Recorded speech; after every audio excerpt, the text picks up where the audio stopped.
as we forgive our debtors, and lead us not into temptation, but deliver us from evil. Hallelujah. Abba Yahweh, we come before you on this seventh day Shabbat, giving all honor and praise unto your Kodesh name, giving total unto you for our lives, our health and strength, the food, the clothing, and the shelter in which you baruch each and every one of us with, Father Yahweh. We told you also for the free movement of our bodily limbs, Abba Yahweh. We told you also for protecting us from all manners of hurt, harm, and danger, that which we were aware of as well as that which we weren't even privy to. We told you, nevertheless, for the deliverance from all of it. Abba Yah, we told you also for those of your people who were sick and afflicted recently. We told you for their deliverance. We told you for restoring unto them greater states of health than what they were in at the time of their affliction. And we ask of you also that you allow such afflictions to serve to not only strengthen Israel, but to also keep us meek and keep us lowly, as well as to keep words of prayer perpetually in our hearts and minds, not just for ourselves and for our state of health, but also for all them of the household of faith, and for the salvation of our souls, and for the greater good of them that love Yahweh. We ask of you also, Abba Yahweh, that you please continually look down from your heavenly abode upon all of your people, wheresoever we're scattered throughout the world. Look down upon us, Abba Yahweh. Take into consideration the things in which we stand in need of. Bring within us a state of patience, the ability to wait and to trust upon you, Abba Yahweh. Remove far from us the spirit of haste, Father. Remove far from us also the spirit of anxiety, to where we feel that though we have to take matters in our own hands, but instead let us not do anything that would cause us to jeopardize our souls or forfeit salvation, but allow us to be firmly planted and rooted and boldly be able to trust in you, Abba Yahweh, and place our confidence in you for that which we stand in need of. And Abba Yahweh, we beg of you also, just as you look down from the Hashemayim upon all of us, your children, and what we stand in need of, we ask of you also, look down from the Hashemayim upon those, the children of Hashatan, who trouble us, those rulers, the wicked policymakers of this world, the rich men, the wealthy, the heathens, the enforcers of their laws as well, Father Yahweh, those who withhold the goods of this world from the poor and those who need it. We ask that you look down upon them, Father Yahweh. Shake the hell out of them, Father Yahweh. Shake them from pillar to post. In the same manner in which they've disturbed and upset this whole world, we ask that you disturb and upset them, Father Yahweh. The same peace and the same safety in which they sought to take from the earth, we ask that you take those same things from them, their household, their family, for generations to come, Abba Yahweh. We beg of you also that you rise up to the prey. Fight against them to fight against your people. Take hold of shield and buckler. Stand up for our help, Abba Yahweh. Dispatch legions of your warring and destroying Malak against all those who fight against your people. And we ask that you also dispatch legions of your healing, guiding, and protecting Malak also, to protect those that are yours, Father Yahweh. Those who Hashatan has in his crosshairs, we ask that you watch over them night and day, Father Yahweh, and allow the weapons of Shaitan to not be ensnaring his own children, Father Yahweh. We beg of you also that as the kingdoms of this world fall and collapse all around us, we ask that you keep our mind focused and stayed upon the kingdom that is to come.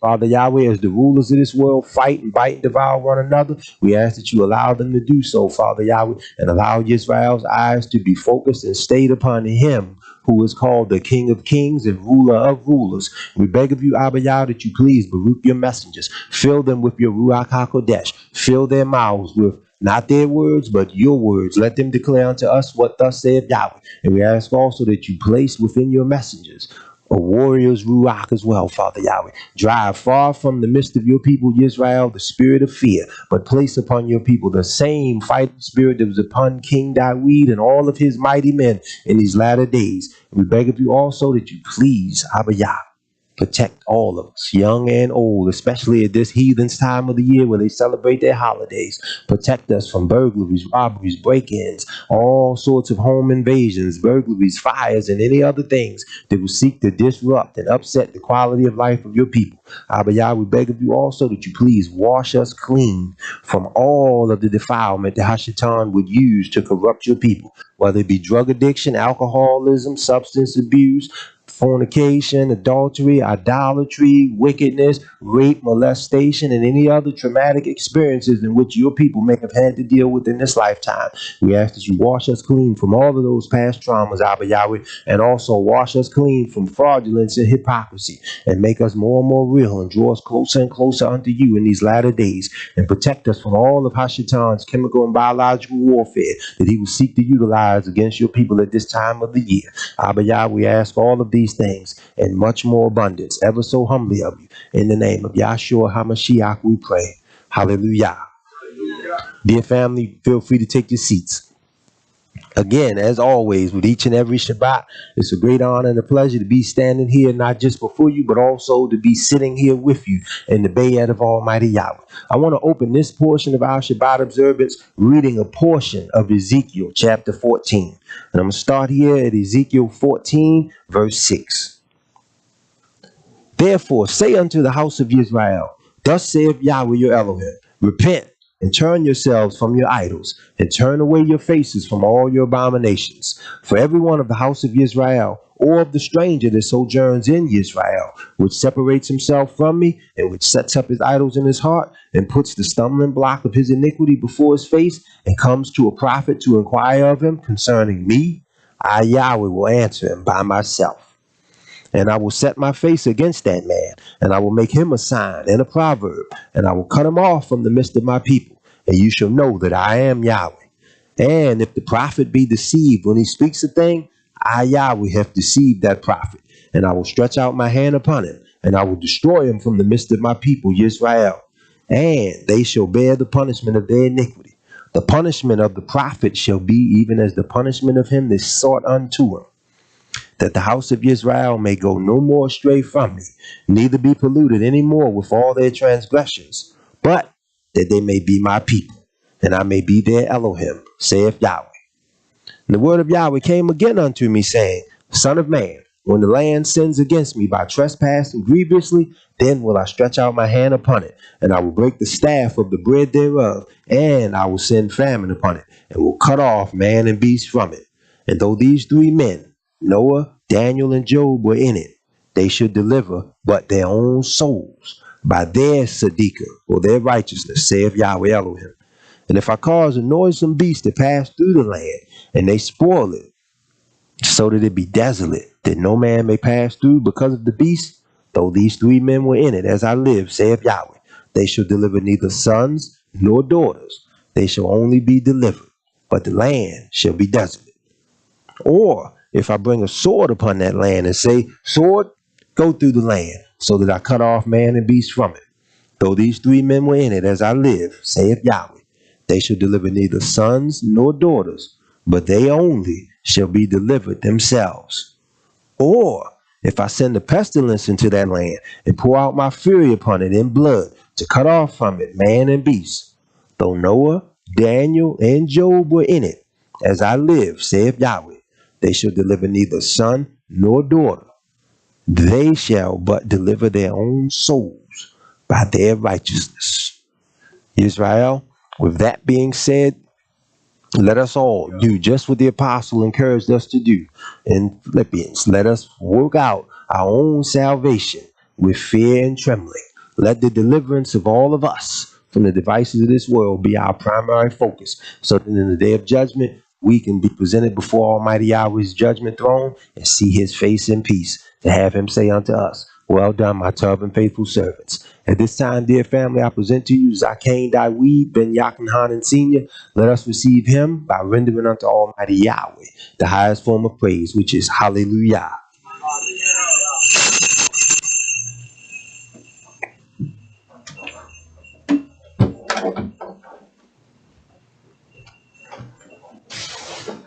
Hallelujah. Hallelujah. Shalom, Yisrael. Shalom. All the praise and honor unto Yah and unto his son Yahshua HaMashiach. We do give praise. Told Yah, my precious eye. Did I seem to grow taller or something? Or is this thing shorter today? Seems like my notes are a little further away from me than usual. Let's remind ourselves to forever give Yah all the honor and the praise that is due unto his name within this limited lifetime in which we do abide. And I say that based upon the Wednesday Torah study. I know that many in Israel, you did wholeheartedly miss it. Sometimes we just gotta take that break, Israel. I want to say that and acknowledge to the people of Yah. He give us the Shabbat as the day of rest, and or 6 days to labor, but we do sometimes have to just simply stop and refresh ourselves. I want to say to the people of Yahweh, calm down. You don't want to rush what's coming, because what's coming can't be stopped. It's like an automobile with no brakes on a hill. If you're going down, you can't stop it. So you don't want to rush it. And I know that many of us love the word of Yah. We love that word to a point and a degree where we always want to hear someone teaching it or preaching it. As beautiful as that may be, even the messengers of Yah get tired and get weary. I was reflecting on Lot, how the man of life in that era of time just vexed him so. But we don't want to use our vexation in Yahweh as a format for self-righteousness, where we are so sick of the world and the way they live. Because inside of the last 50 years, the world has changed dramatically.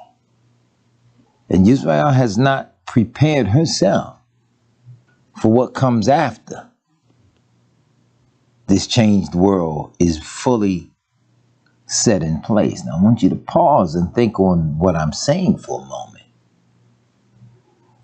We have not prepared ourselves. I remember as a little boy growing up in the city here in the late 60s, going into the 70s, I remember, as young as I was, the fear that took hold of us in the cities as a child when Martin Luther King got murdered. I remember the National Guard driving through our street, and the windows were open, and they didn't want people looking out the windows at them or anything for fear of snipers shooting them. I remember that grip. The news stories in the 70s when President Nixon took the dollar off the gold standard. I was a child and didn't even understand international finances and things of that, but remembering that story being in the news all that week. I remember later that year, 74, when Richard Nixon resigned as the president. And I thought that was significant to me as a child. That was what you call your so-called birthday. And I remember that. And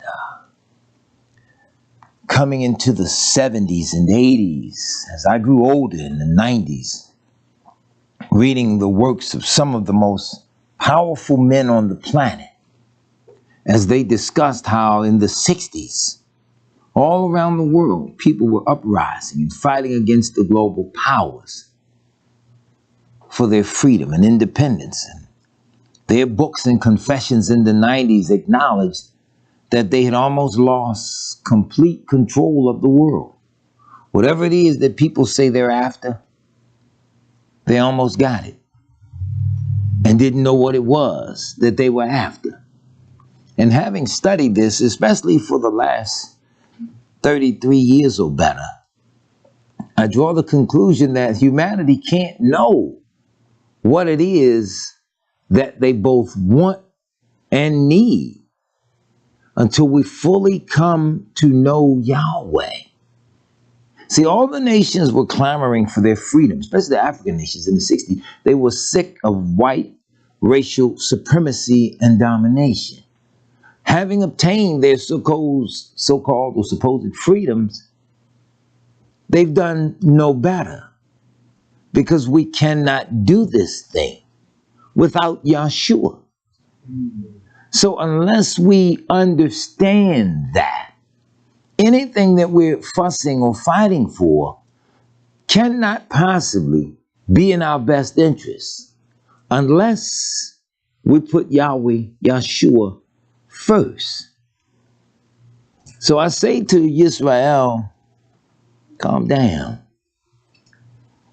There were not a lot of preachers. There were not a lot of assemblies. There was not a lot of teaching. There was no internet, wasn't no YouTube and TikTok and all the stupid stuff that we say we're using today to purvey the word to the world. But people in the assemblies of Yahweh had a sharper sense of understanding of the time. So today when I read the words, redeeming the time, I realize it means take advantage of the time that you have to righten yourself. Because the world has changed, and with so many messengers today, everybody preaching. No slur, no slang, everybody preaching today, everybody teaching. But when you look at the world and the word, and you see that the wicked realize, hey man, this thing is almost over with us. You do realize that? Yeah, I know it. Be quiet. Hey man, we're getting ready to lose power. We're getting ready to lose control. You know what? I'm a little angry, but we're going to have to kill some of them. We're going to have to. When you see the global leaders speaking that way, don't you think you ought to be under the protection of Almighty Yahweh all the more?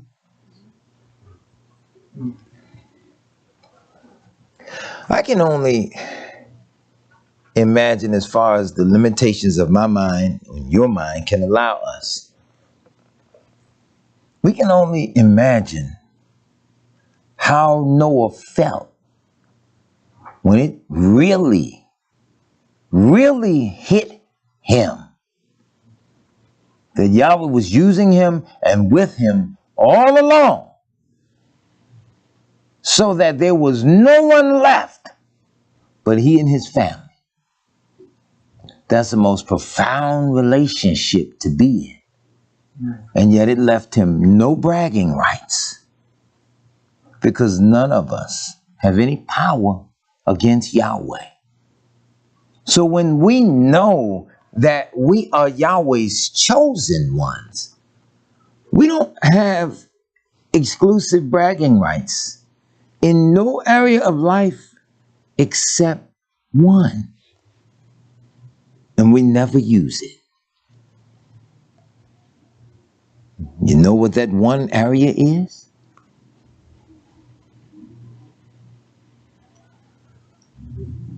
Knowing him. Think about what I just said. He said, don't let the wise man glory in his wisdom. Don't let the mighty man glory in his might. Rich man, no matter how much riches you got, don't glory. But if anybody's going to glory, glory in this. That you know, this is what he said, that you know and understand me. But Israel hasn't prepared themselves for what's coming. You say, well, what do you mean? What's coming, elder? We haven't prepared ourselves for the coming kingdom of the Anti-Messiah. We haven't prepared ourselves. Therefore, we have not properly prepared ourselves for the kingdom of Yahshua, which has to come shortly thereafter. I remember preaching a message, and a brother on the channel, he debated it, he challenged it. I forgive him, I forget all about it, I'll keep on moving. I know you didn't know, I know you didn't understand. We keep trying to get people to see and understand. Before this complete mark of the beast system comes into place, America has to fall. America has to fall. I challenge every minister, the messengers, all those that say they're preaching and say Yahweh sent them to teach, whatever the case may be. And now this is an official challenge to you. Go out and line it up. Prove to the people of Yahweh that this is it, that these are the last days. Prove it to them now. So that, as the scripture says, he that readeth may run. Because when you start reading this, sure enough, you're going to get a little afraid. You're going to get a little nervous. Yahshua himself began to sweat, as it were, great drops of blood, when it was that literal time to die. Because that's the overwhelming power of the spirit realm over this flesh.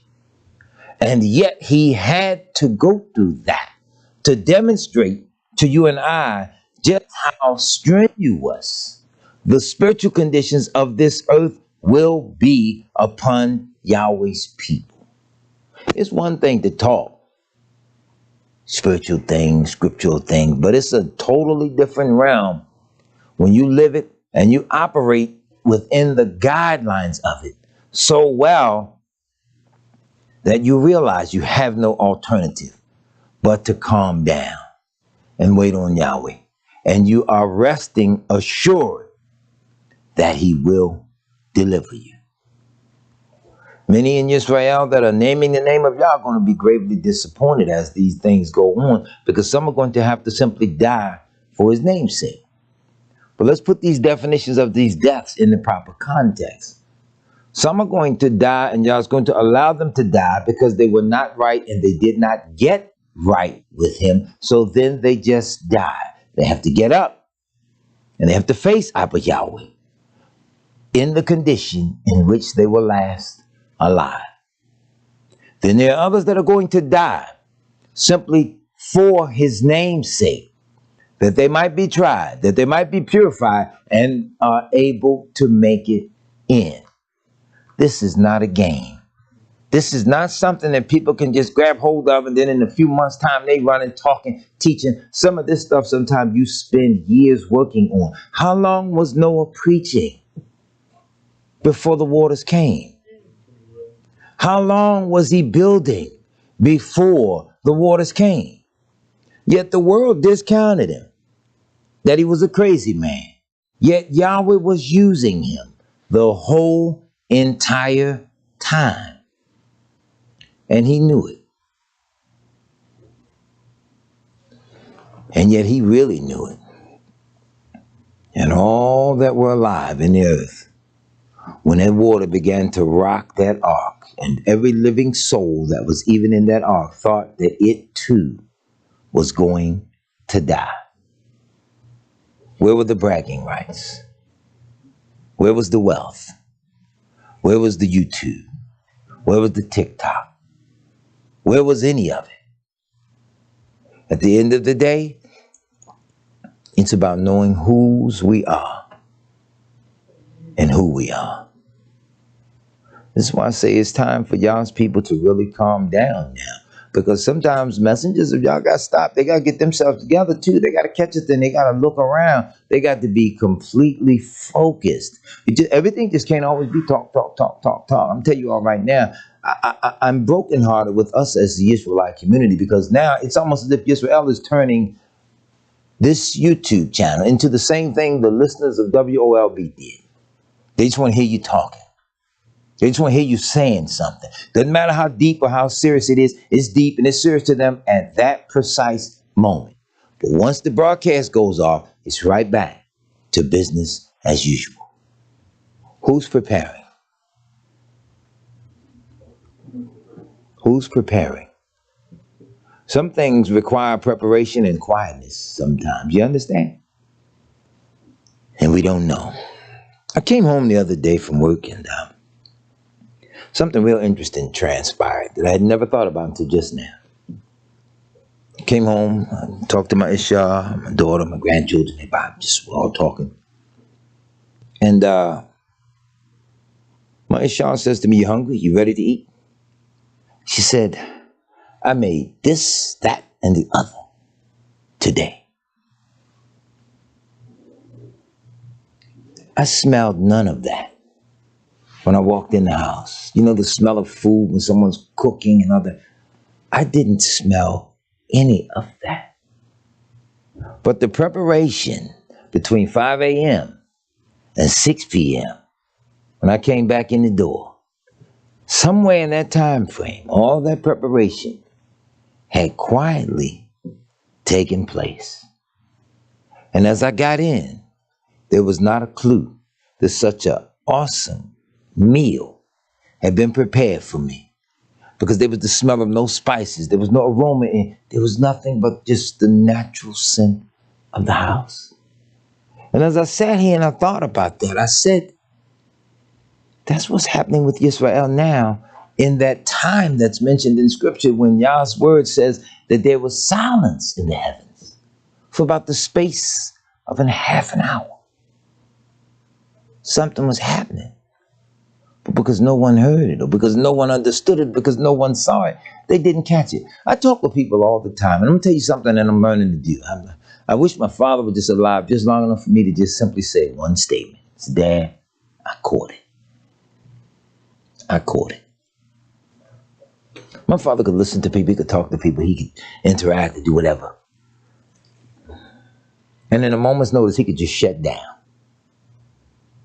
Be focused, watching, listening, what have you, but he could just shut down. And you could tell that his mind was somewhere else and that he was getting a revelation. But you talk with people today, you can't even hardly finish the sentence before they're taking the words out of your mouth. You can't interact with people today before people are measuring up and they're trying to show you that they know just as much as you, or if not more. Everybody's trying to equate and level up. And I'm learning more and more now. Don't level up with anybody. Knuckle under. I'm learning more and more now. Just humble yourself. Just humble yourself.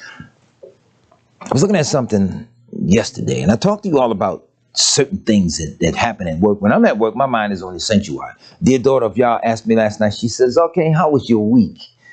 And that was the funniest question. And remember, I said, I don't even know.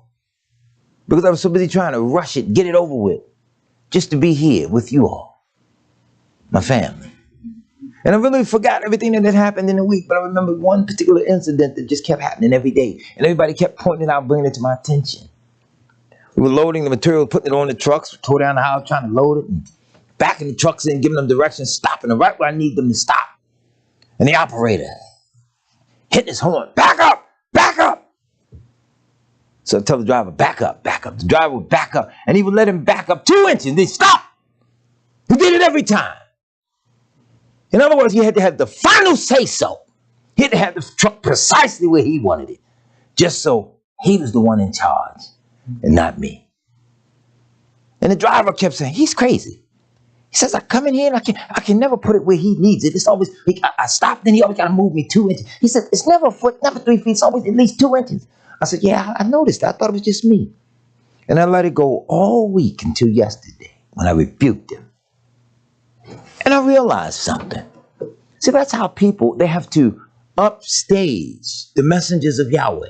The messenger of Yahweh can say judgment's coming. Somebody got to say, judgment's coming tonight at 4 p.m. They got to upstage it.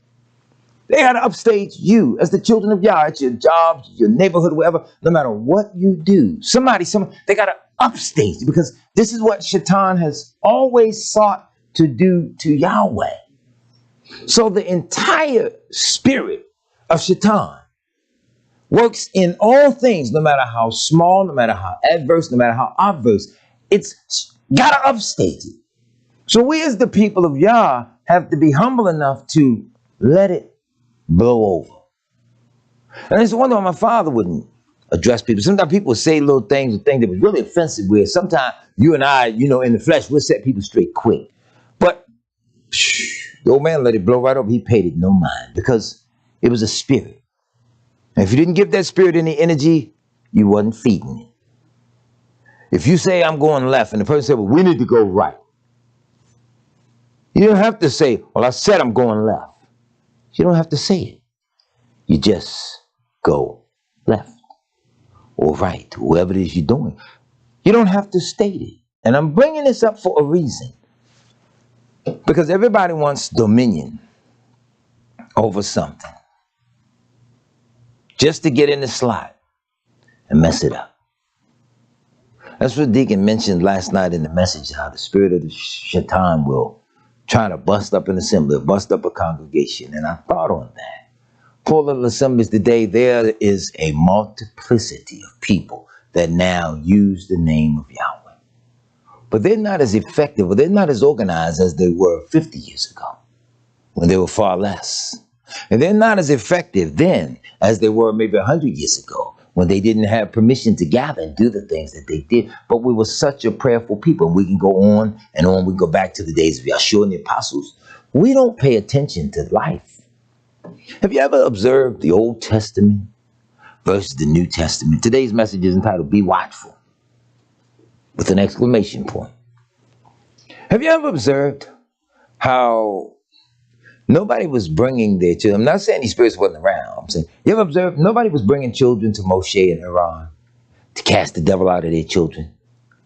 Nobody was running to the prophets and probably like that for all this healing and sickness and things like we have today. It wasn't in such a high multiple level of incidence as it was in the coming of Yeshua. Have you noticed that? Have you paid attention? The apostles had the power because he granted them that. The prophets had the power because he granted them that. But there were so many other things that were taking place that you didn't see that until the emergence of Yeshua, when all sorts of demons, all sorts of conflicts and confusion just tried to operate so as to destroy the work, to confuse it. But now the world has changed. If you're in this room and you are 35 years of age and above, you've witnessed some miraculous changes in your lifetime. That now that you are here and now that you are alive, you might not realize what you've seen. But yet they wrote about it and they told us about it. They said what they had to say. Yah's word said what is most important. There's a fight taking place in the world now. And I'm going to sit back and I'm going to watch these people fight it out. For my Afrocentric brothers, I challenge you all too. You got a lot of mouth. You got no power, but you got a lot of mouth. I challenge you. They say that the people of the scriptures didn't exist. We know all this Afrocentric stuff about the white man, the black power, we know all this stuff about them. But we don't understand white power. White people figured out how to make bombs, nuclear weapons, how to send rockets into outer space. They do all these things and they study stuff for a reason. They're not just sitting around doing stupid stuff like children. There's a purpose to everything that they do. They do not waste a dollar. They do not waste budgets studying things just to be throwing money away. So if the people of the scriptures never existed, why are there so many studies? Why are there so many versions? Why is there so much effort placed into knowing about the word of Yahweh, understanding prophecy, trying to avert it, trying to kill off the chosen ones, if they never existed? Why is so much money being wasted on that and nobody ever invented a single bomb, gun, or bullet to kill Mickey Mouse?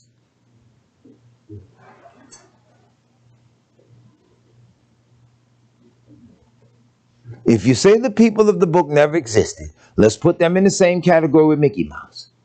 How is it then there are no archaeological studies for the grave of Mickey Mouse or Donald Duck? You understand where I'm going with this now?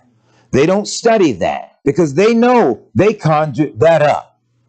But our scholars, our experts who are not being honest with us, they're now saying these people conjured up the people of the book. But these are the same people that are now fighting over the possessions of it.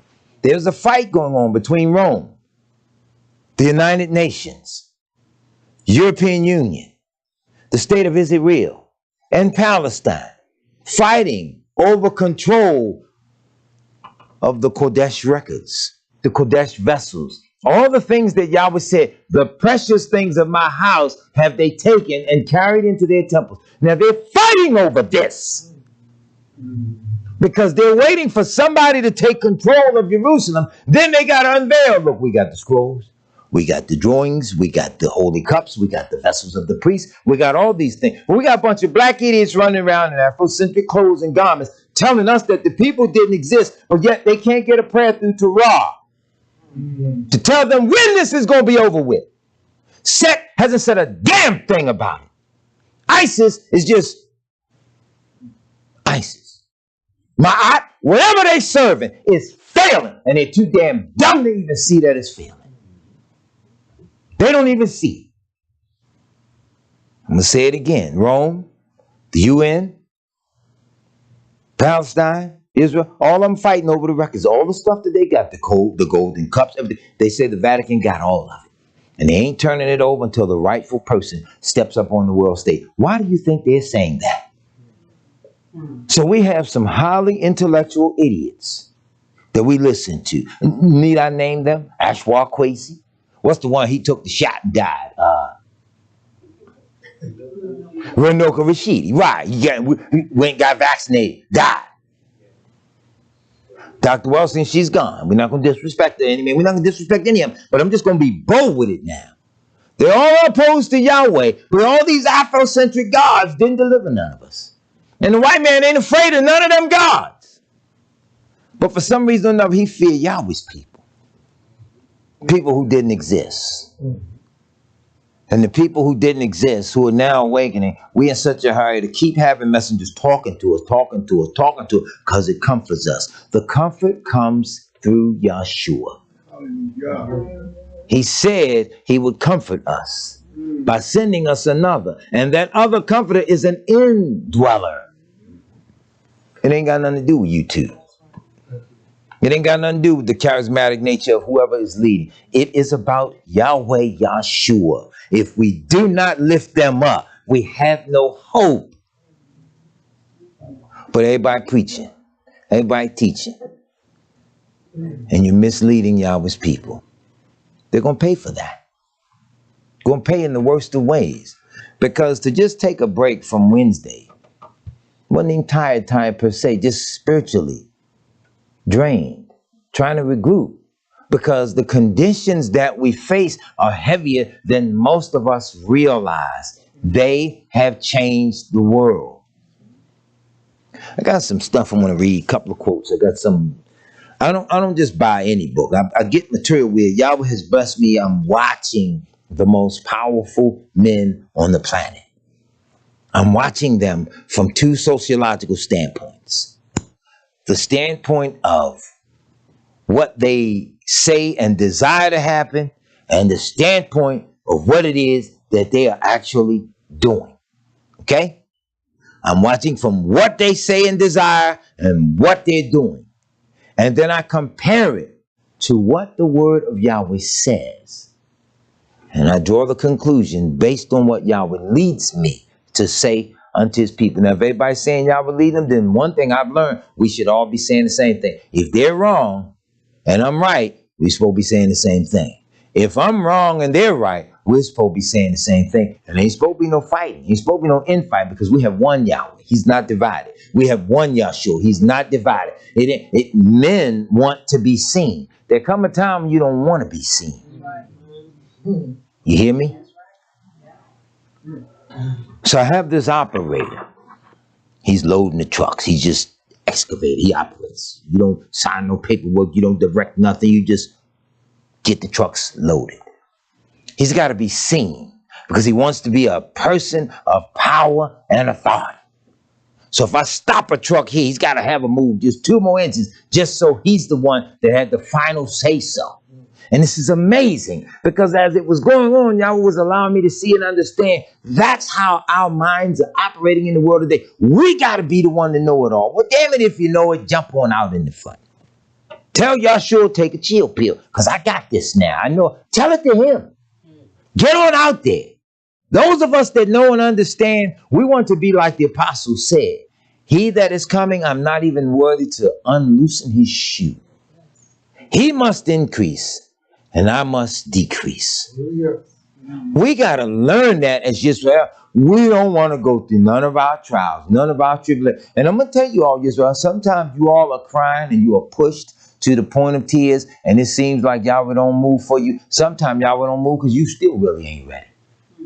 Though you're crying, though you hurt, you still really ain't ready because you really just can't come to say you were sorry.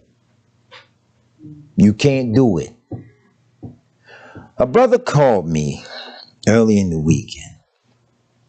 He said something to me that disturbed the very rest of my day. But what he said disturbed my day in such a beautiful way. He didn't mess up none. I just said it disturbed my day. Because like Yahshua in talking with the woman, and he realized her faith. I haven't found that kind of faith in Israel. Brother calls me. He identified himself. I knew who he was when I heard his voice. That was the beautiful part of Yahweh allowed me to know who it was when he started talking. And he says to me, I came there to get baptized. And I was in a hurry to get baptized. And you said something to me. You warned me about getting dunked in that water and haven't fully repented. And you talked to me on the need of fully repenting first before taking that baptism. And he said, brother, I've come to learn that and I understand that so well. Now, I thank you in Yahweh for saying that to me so that I could fully understand it, to know that now that I am ready, I can do that. And I thought on so many different people that just rushed, wanted to get baptized, wanted to get back, wanted to get dunked, wanted to get wet. We don't want to go to Yahweh thinking we're ready, still full of the devil. Walk to the water, a dry devil. Get submerged and come back up, a wet devil. We don't want to do that. So many people have done that and didn't stand still long enough to get to know Yahweh. That's why I don't let people rush me to baptize them. I pray in Yah's name that we do things like that at the appointed time. I stopped personally baptizing people many years ago. And I'm going to tell you why I stopped, Yisrael. Because people got to the point where they were taking the little messages of Yahweh and making us, as I say, designer label leadership. Oh, I want El Johnson. Oh, I was with El Johnson. Oh, I'm this thing. As soon as they get mad with me, they don't bring me up no more. Okay, praise Yahweh. But I started allowing the minister and the deacon to baptize people because what we have to understand, the man of Yah, wherever they are that do these baptisms, are all accorded the same respect in Yahweh. There's no one above others. You know the order and the ranks that Yahweh established, but the highest of the high, Yahweh Yahshua, not us as men. So I stopped people having a delight to say, yeah, I was baptized by John. No, we're not going through that. That's like saying, yeah, I got some nice looking Calvin Kleins. You ever notice people always, they brag on designer clothes that they have? And you look at a person with some designer jeans on and somebody with some old off-brand jeans, and they're both blue, both cotton, both tough, got two legs in them, got a couple pockets, hold your money, hold your wallet or what have you. Now, really, it gets down to two things. Somebody was smart and somebody was stupid. Think about it. You ready for this? He paid $19.99 for his jeans. He paid $300 for his. Somebody was smart. Somebody was stupid. Is it making any sense? It's the same way when we try to make designer. We want to be baptized, covered in the name of Yahweh because we are sincere and we are ready. They shut this world down on us, you all, and they did it in such a way that now they can come back and safely talk to us. Nobody reads this stuff. Nobody looks at this stuff. Nobody prays over it because once you start talking to people, first thing people say, yeah, I already know that. Yeah, I already know. Yeah, I know. Yeah, I know. Years ago, people had strokes at 85, 90 years of age. As a child, we thought, well, that's old people's disease. That's the type of stuff that happens to you when you get older. It's from years of whatever our American diet and all this stuff is, what have you, years of it building up, and it causes us to die when we get old. We expected that. But now this stuff is happening to people at 15. 18, 25, 30, and they're dying like that. We're not paying attention to the ways and how the time is being shortened, as well as the judgments and the destructions and the evil of the world is growing exponentially. So then we have to be ready in Yahweh. And a lot of times we're not ready. We're still playing. We still want to be a part of the world. We still want to be accepted or still want to be. A lot of times people are, as you stand and talk or you teach, a lot of times people are fighting to stay awoke. Head check while I was up here saying that. A lot of times, it's the truth. A lot of times people are fighting to stay awoke. Well, the little messenger of Yahweh is laboring in the word because our minds are always on other things that we could be doing. L. Johnson used to say, and the first time I ever heard him say it, I thought, wow, that's heavy. I said to myself, oh, wow, that's cold. But he was telling people, don't sit in the assembly of Yahweh and waste your time and sit around playing. If you're going to hell, stretch on out. He said, there's no need to ride in a limousine all balled up. He said, they make the thing long so you can stretch on out. And if you're intent on going to hell, he said, stretch on out. Don't go to hell in the cramp. Stretch on out. Go on to hell in the style you choose to go in. But don't play with Yahweh. And I used to say, wow, man, that's cold. But it's true. Why are you playing when you're adding now more? It's for some of us, it would have been better to have not known. Because in Judgment Day, Yah knows the whole strand of your life. So he says, this one, your entire life. This, that, and the other, blah, blah, blah, blah, blah, this, that, and the other. Somebody preached the word way over there, but somehow, somewhere, you never made it over there. You never heard it. You never encountered that. You came down here, somebody was over there preaching. You never made it over there. You never heard them. You never encountered them. So much happened in your life, but you were such a sincere person. You never stole anything. You never robbed. You never intended to do anybody any harm. You never intended this, that, and the other. You never got a chance to know me. I love your heart. I loved your way of thinking, though you never knew me. Come here, my precious child. You start over in my kingdom. That's what he means by somebody. It is better to have not known than to know and yet not do it. You in a house. You ate the food. You had the dirty dish.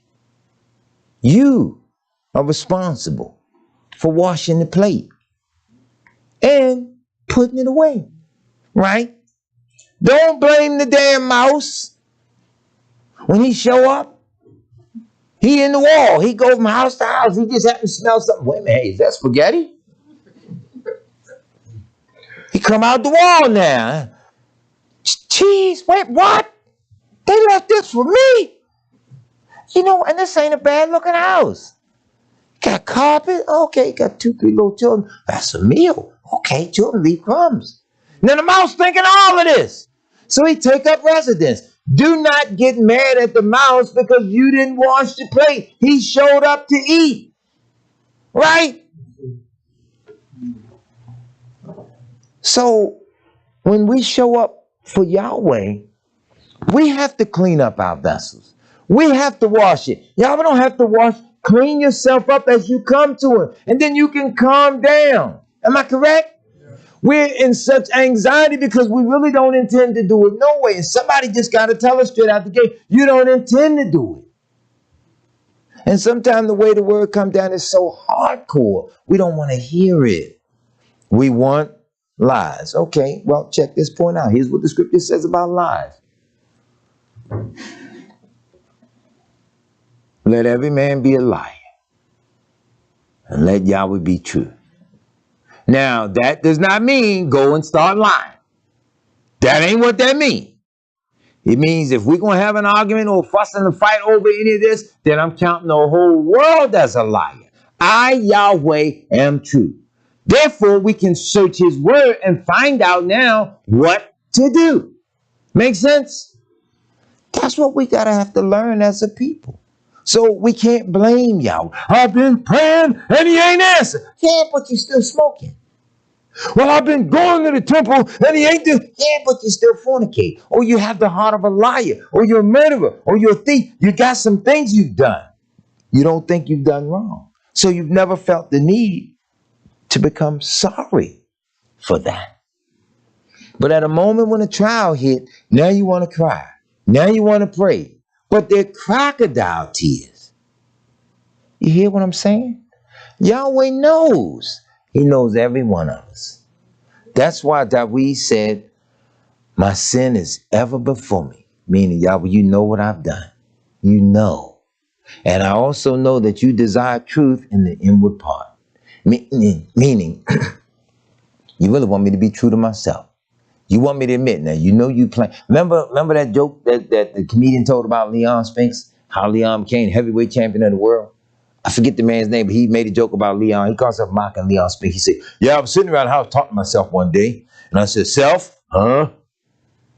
Why don't you get up, stop feeling sorry for yourself, and go out and be a heavyweight champion of the earth? Oh, okay. And I did it.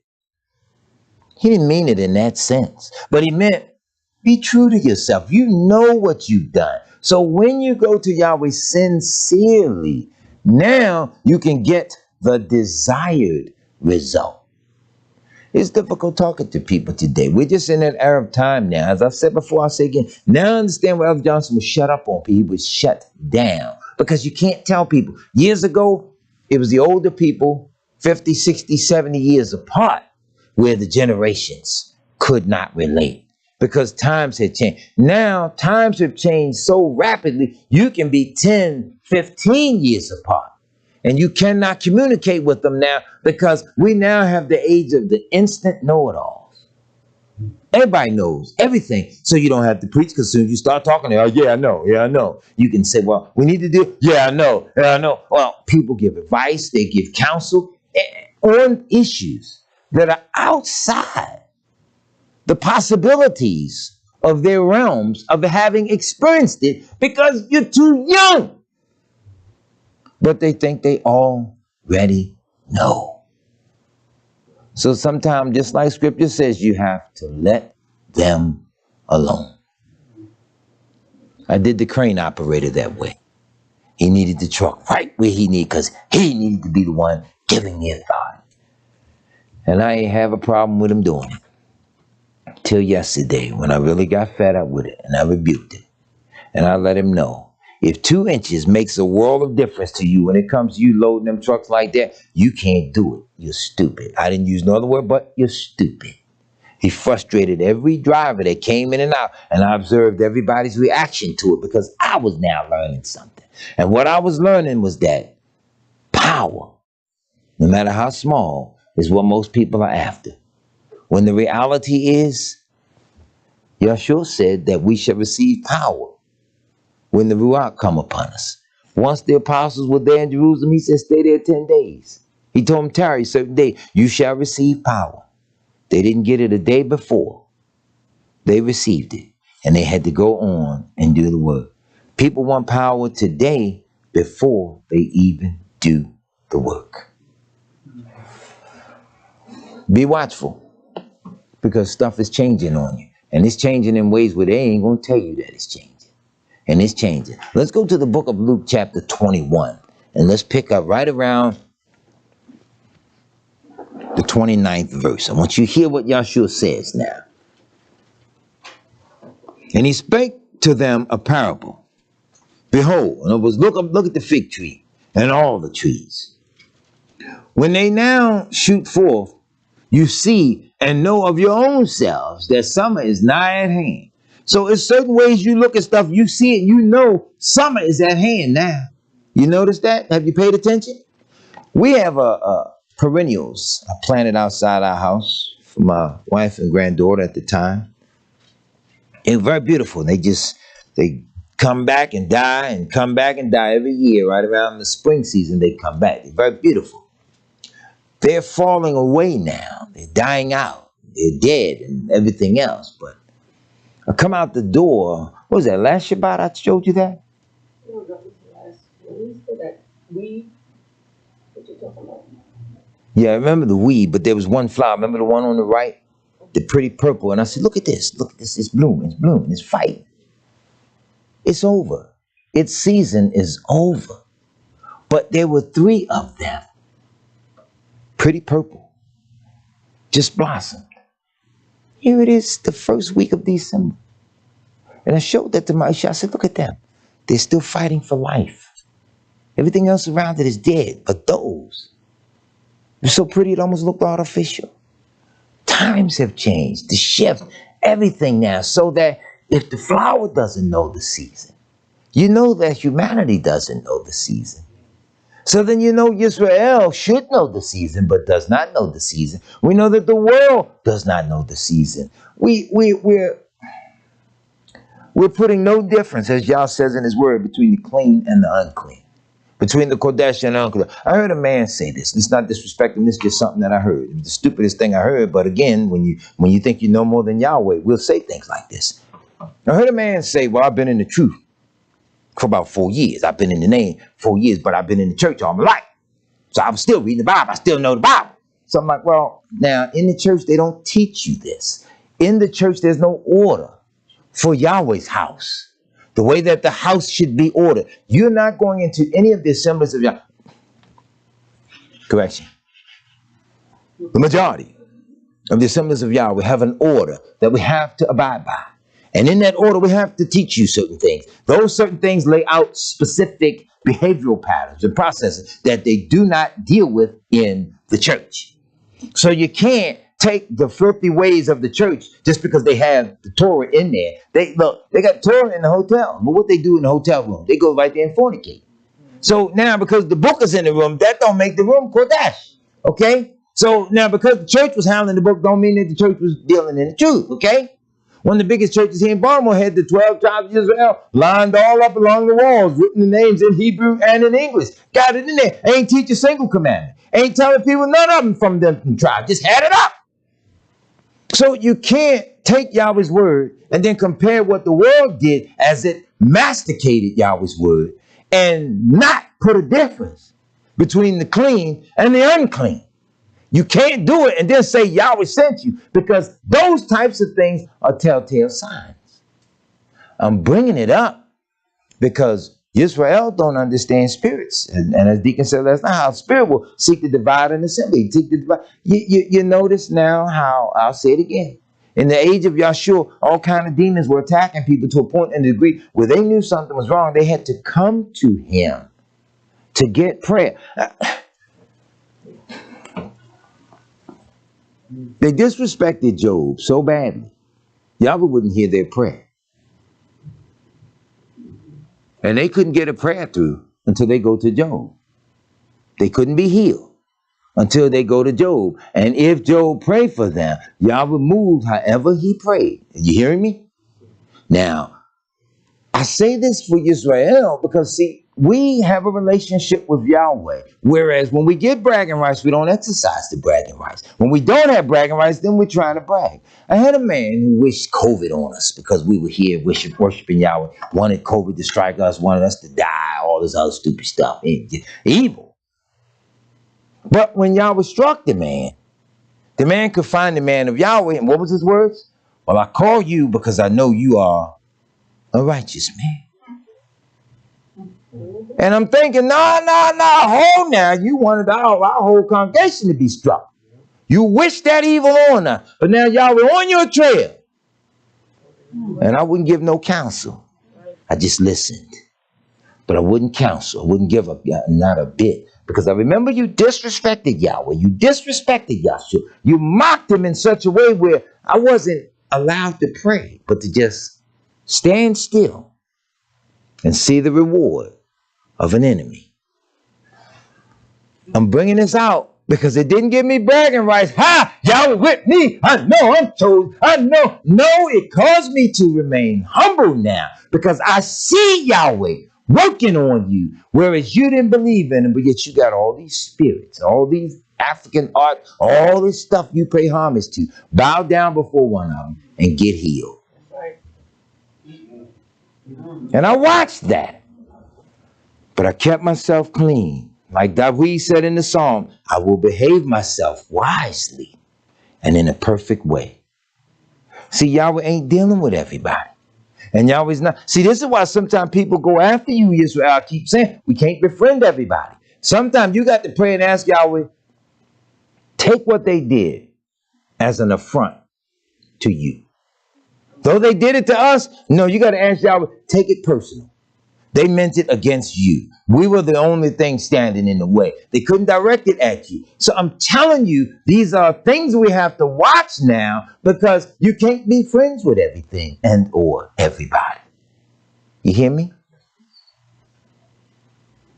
So though we watch, sometimes we ain't paying attention. Like, well, I'm going to show you some stuff. I got some quotes I want to read into the record. I'm going to show you all. We're not paying attention as well as we ought to, because, see, we got a note up here.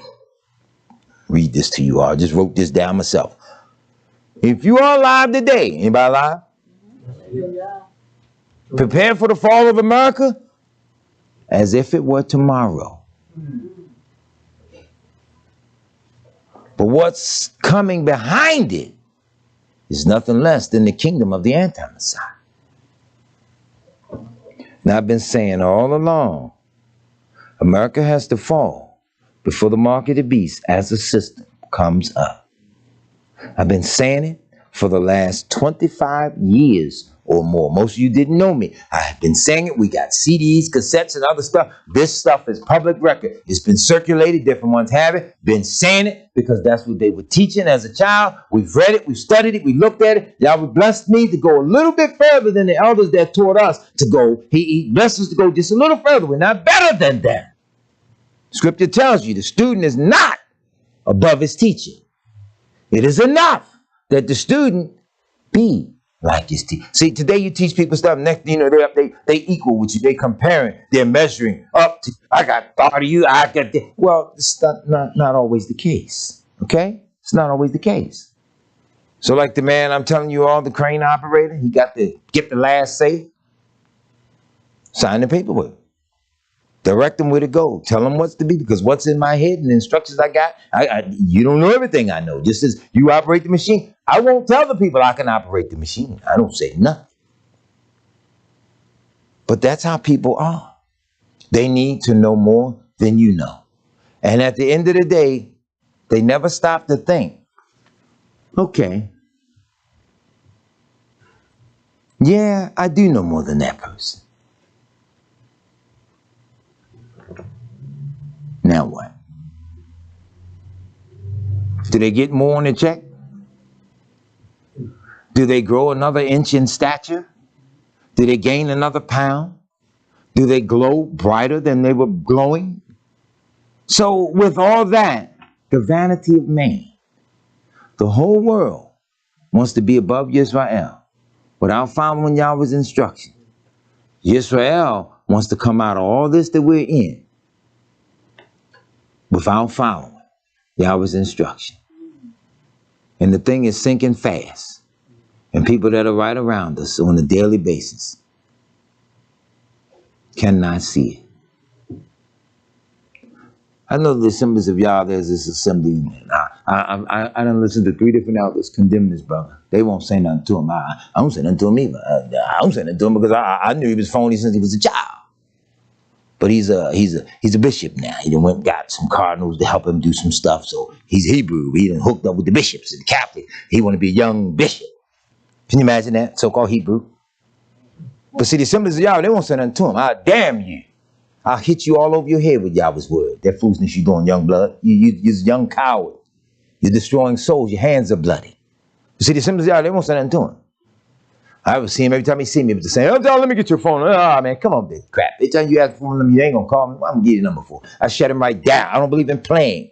And people get offended because you learn to be direct. Somewhere along the line, you got to get some backbone.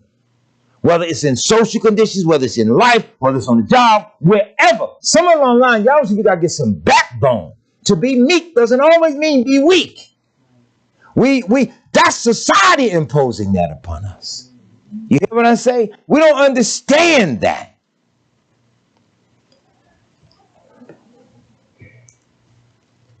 I shook a little white man's hand yesterday. Met with me. He had to get some stuff. I had to send him a truckload, 5,000 brick. I've been dealing with brick and block and all this since 1984. I think well enough to know now. I know how it is and what it is. I know how much can go in the truck. I can look at it and tell what it is. I know how much 5,000 brick costs. The man needed 5,000 brick. Loaded up, got it all in, sent to him. Called back the officer, they cheated me. They sent me about 2,000. I know the front of the average inner city house. I know the front of the average house takes 5,000 bricks. That much I know. I know the measurements of it, so we know how many goes up in there. We understand that. So I shook the man's head. I said, he gonna cheat him. He gonna cut a deal. Something gonna go wrong with this. He's gonna lie. Sure she won't. And it all buckled back on the little man and y'all. So it looked like I cheated him. So I said to the old man, and I had to say it. I said, well, you know what you're gonna have to do? Somewhere along the line, you're gonna have to trust that somebody has some moral integrity and knows how to do right. And I said it just like this to him, and I meant it. I said, somewhere along the line, you're gonna have to grow a pair. You're going to have to tell the man that you got somebody there that knows what they're doing. They got enough sense and integrity to not only give you what you asked for, but we gave you over 500 extra. And you stand your ground on it, because otherwise it comes back and it makes it look like I did something wrong when I did what was right. And I ain't going to back up off of what I said. And then I said, if you're afraid to tell him Monday morning, send him directly to me. I'll say it to his face. See, that's how I do men, little filthy men like that. When I meet them in the field, I put what we call the bricky on them. The bricklayer got to be strong, got to have a good grip. When I meet men like that in the field and I shake their hand, I always squeeze their hand. I always smash them knuckles together. It's subtle, but it's a thing. I let them know I don't have no more respect for you. Hey, how you doing? Squeeze their hand. And I did that. I knew you could feel him. I said, this is a snake here. And he called and he told the people we sent them 2,000 when he asked for 5.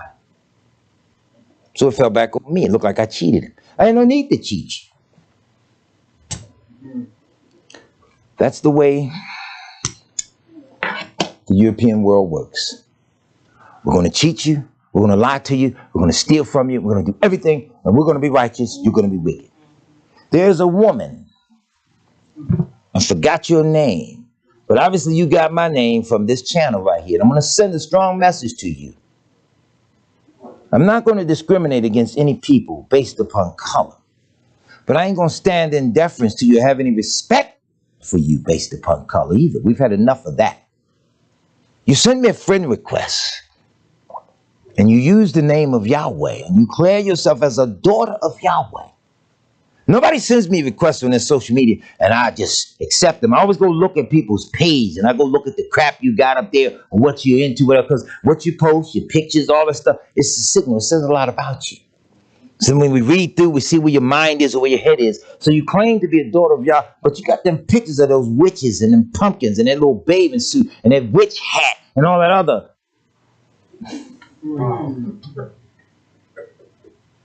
I ain't going to delete your friend request. I suggest you go back and take it down.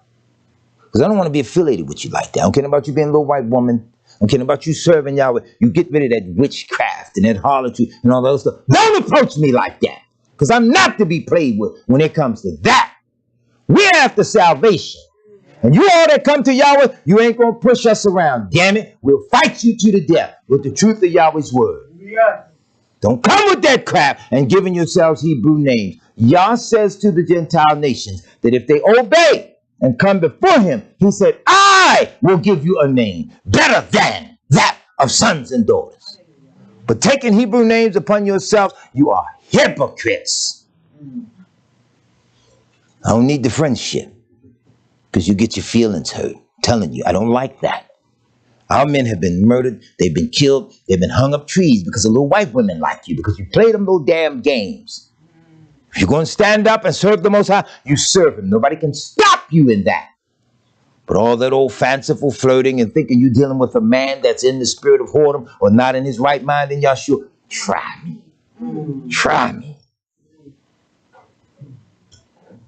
I'm going to read to you how your people are thinking, but yet they think they're righteous.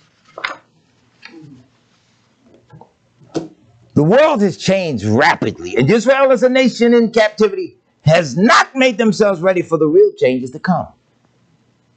And we're going to pull some stuff up out of the book of Luke. Israel has to seek the world to come. These are my notes here. Instead of the one run by devils with nothing righteous to offer anyone. Did you hear what I just said? You got to seek the world to come. And that don't mean you giving up on this one and believing in no fairy tales. The apostles told us we have not followed cunningly devised fables. See, the American dream is a cunningly devised fable. Sure. It is. It's just that anybody can make it. Oh, really? Yes, sir, that's right. This is worse than the lottery. At least with the lottery, they tell you what your chances of winning are because they know how they fixed it. So, all right, well, look, we're going out here, we're going to raise $1 billion. And as we raise $1 billion, we're going to let somebody win $100 million. We're going to keep 900. But your chances of winning are 1 in 999,999. They break that down, meaning that we're going to raise all this money and only one of y'all going to win. But then you're only getting 100 million because we're going to keep the 900 million. That's how the odds go. You see what they're saying? They project it based upon a region. How many people live in that region? How many people in that region possibly play the numbers? How many people that don't play it that could possibly be enticed when they see the jackpot go up higher? You understand? You ever notice some people who don't never play the numbers, but then the jackpot get a little bit higher and they like, maybe... It increases the odds. They calculate how many more people are going to come in. So then they said, you know what? Don't let nobody win. Up it a little bit more.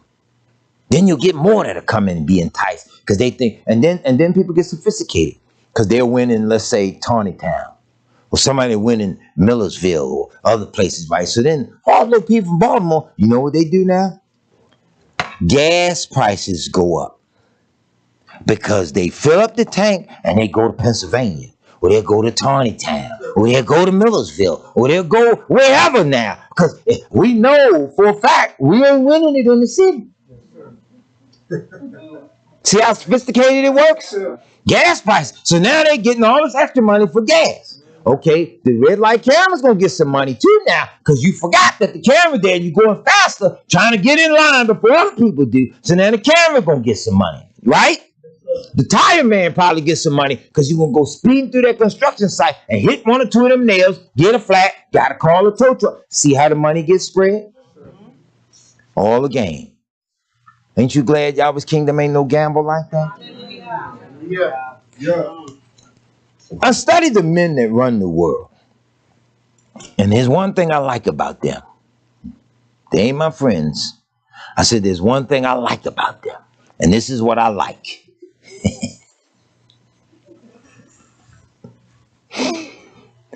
See, they think they're so smart that they think that they're thinking things that Yahweh don't know. So they really think as they plan it out. For some reason or another, he who made all this does not know. There's no verse in the book that says, he who formed the eye shall not see. He who formed the ear cannot possibly hear. Obviously, that ain't in the book. Of all the pages in the book, they got the scriptures too. That page ain't in there. So they write these little books and they tell you about their plans. But then they get offended when we say, in the event you all come to Yahweh's children, and the time when we're going to put them chains on you all ain't come yet. But let me say that again real slow. The time when we have to put them chains on your ass ain't come yet. But it's coming. That's the only way you're going to learn. See, some people, they don't get it. They like one of them old TVs from the 70s. You got to hit it before they get the picture. Hey, that was cool. That's double. Yeah, that was cool. Yeah, I'll write that down. Anyway, some of them are like that. You got to hit them before they get the picture. Or before you get the picture. So these people have never obeyed Yahweh's rules. So Robert Kagan, one of the members of the U.S. Council on Foreign Relations, when they want to put their material out about the world and what they're doing and all this stuff, you know, most of us don't know the world. We have enough trouble with Huffman and Holbrook, or trouble with Monroe and Edmondson. We got problems. And for those in another state, I'm naming little cities here, little streets here in Baltimore that really don't even mean nothing. I'm just naming them. Because the people that live there, they don't understand the politics that runs or controls their own neighborhood. See what I'm saying? For example, when we tear down houses in these neighborhoods in the city, there's this one thing I always do. And the brothers wonder, why are you doing that?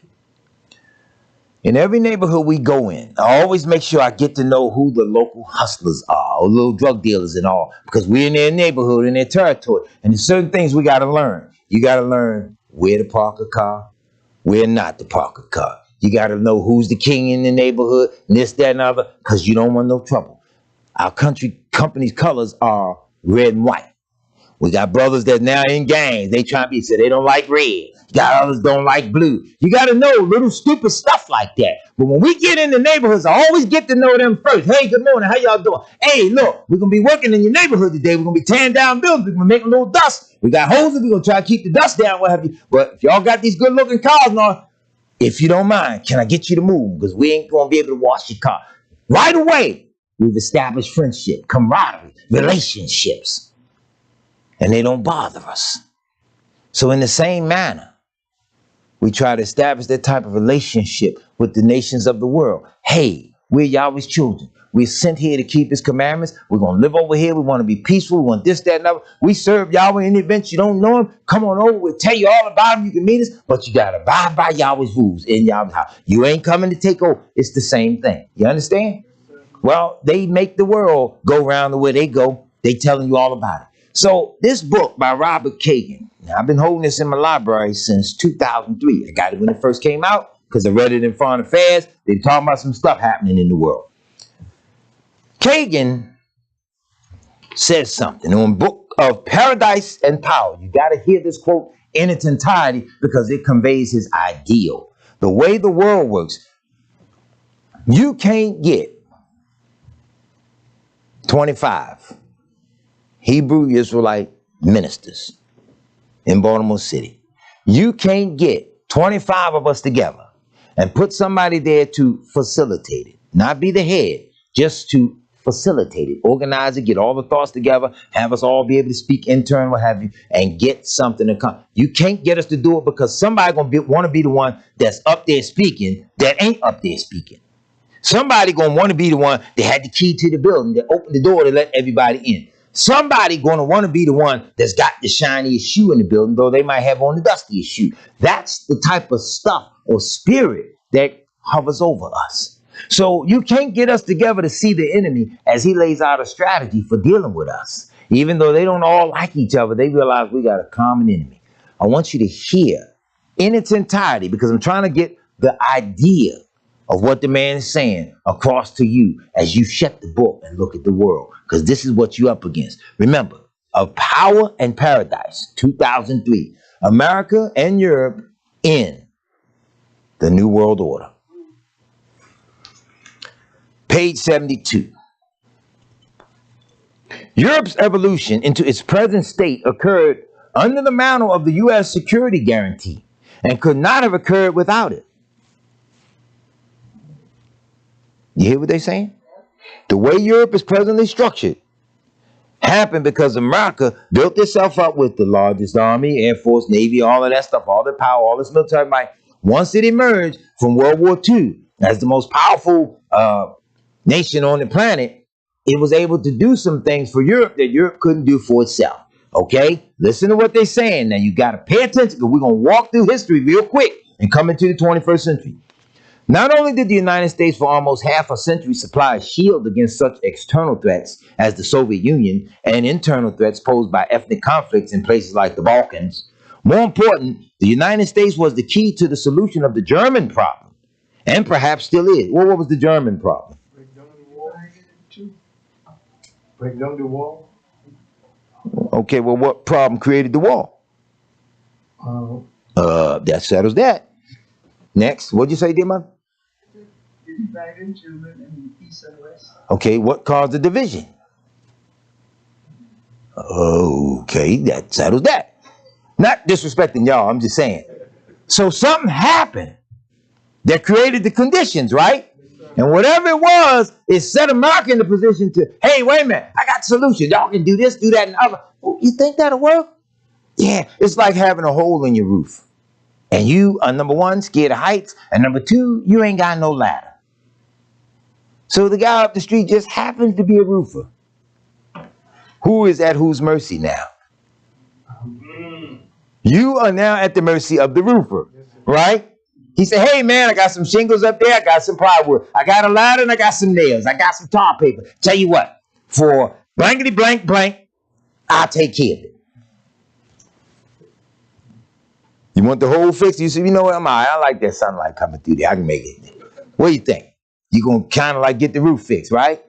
Okay, so now Europe got its roof fixed. Listen to this. This is interesting now. Germany's Fischer and his Humboldt University speech noted the historic decisions that made the new Europe possible.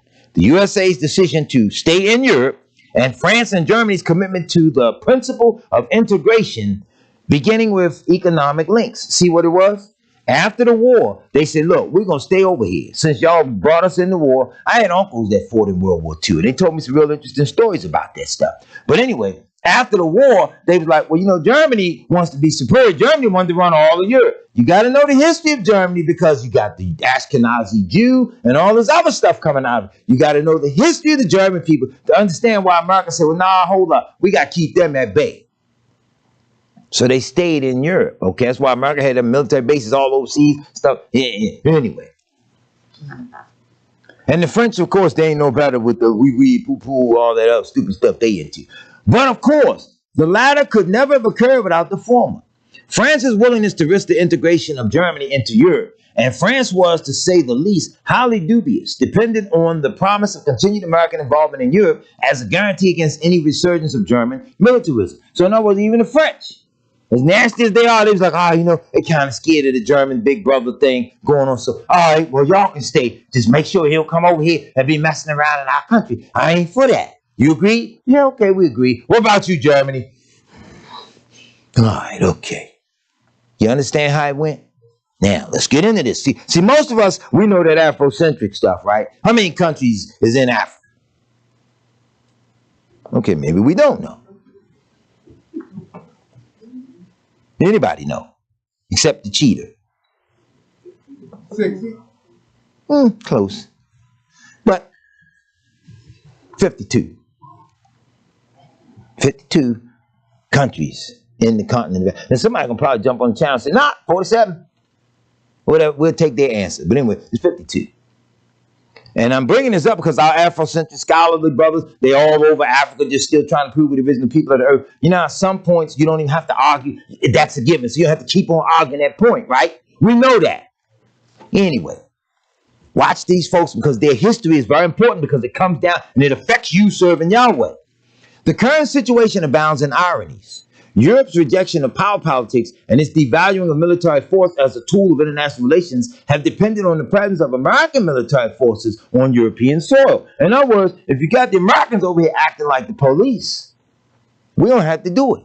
We can put our money on other things like building a new world order and everything else for once we get the new world order built, we push America off the cliff. Got that? You understand it? Yes, sir. All right.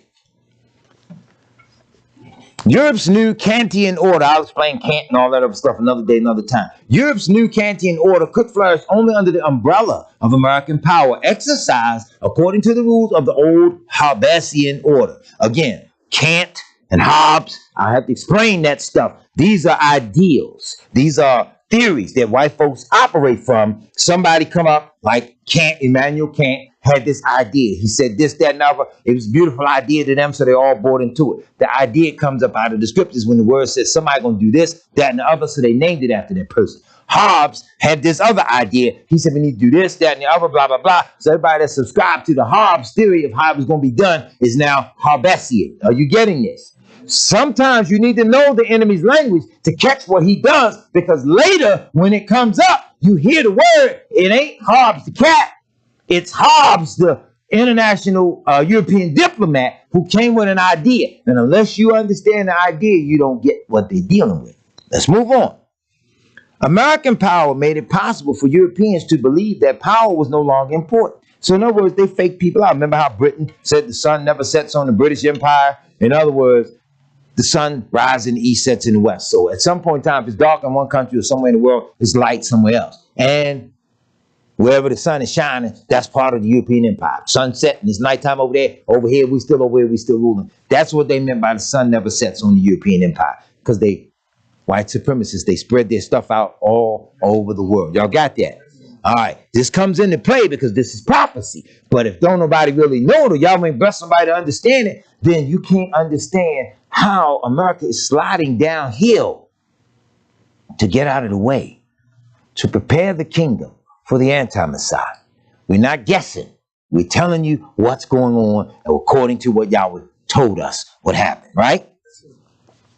And now in the final irony, the fact that U.S. military power has solved the European problem, especially the German problem, allows Europeans today, and Germans in particular, to believe that American military power and the strategic culture that has created and sustained it is outmoded and dangerous. In other words, all right, you served your purpose for the last 50 years. That's old now, and it's dangerous to keep living that way. You, my friend, gotta go.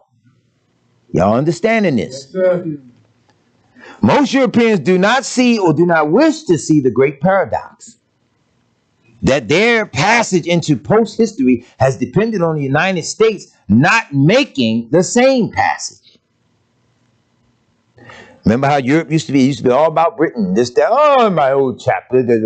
They are saying, most of them didn't understand that they done slid on off into the page of history, quietly functioning, doing whatever it is that they do. But it all depended on America remaining the sole superpower, right?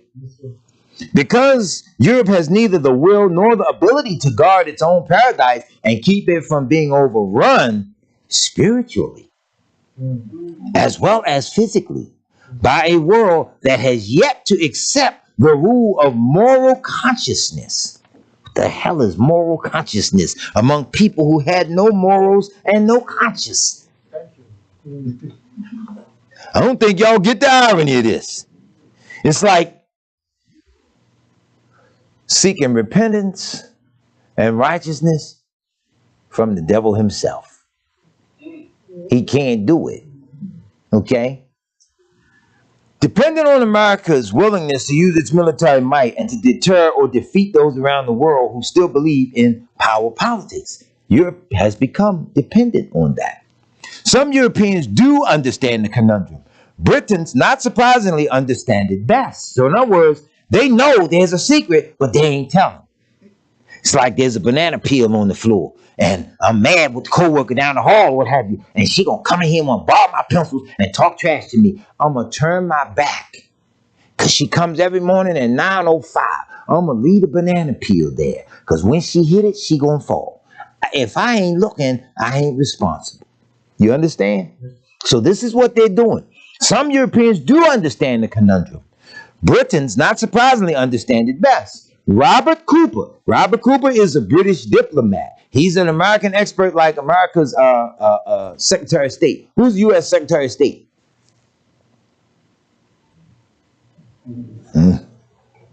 Nobody knows. So let me see if I got this straight. Somebody got authority over us and can whisper things and get stuff done to us or about, and we don't know who it is. Bingo! Uh-oh. John Kerry. He's gonna Herman the Monster. Yeah, he do. He look like Herman. He do look like Herman. Remember that? Anyway. Is that O'Malley's wife, father? Who? O'Malley. Nah. This is John Kerry. Oh.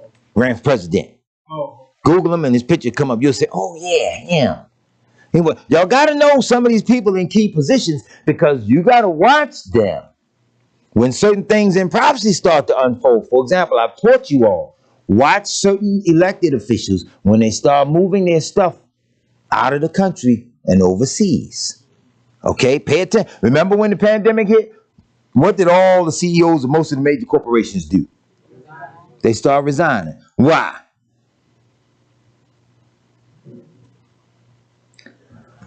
Most of them were not with what was getting ready to take place or happen to you. They didn't want to do that. He said, well, look, you either do this or you go.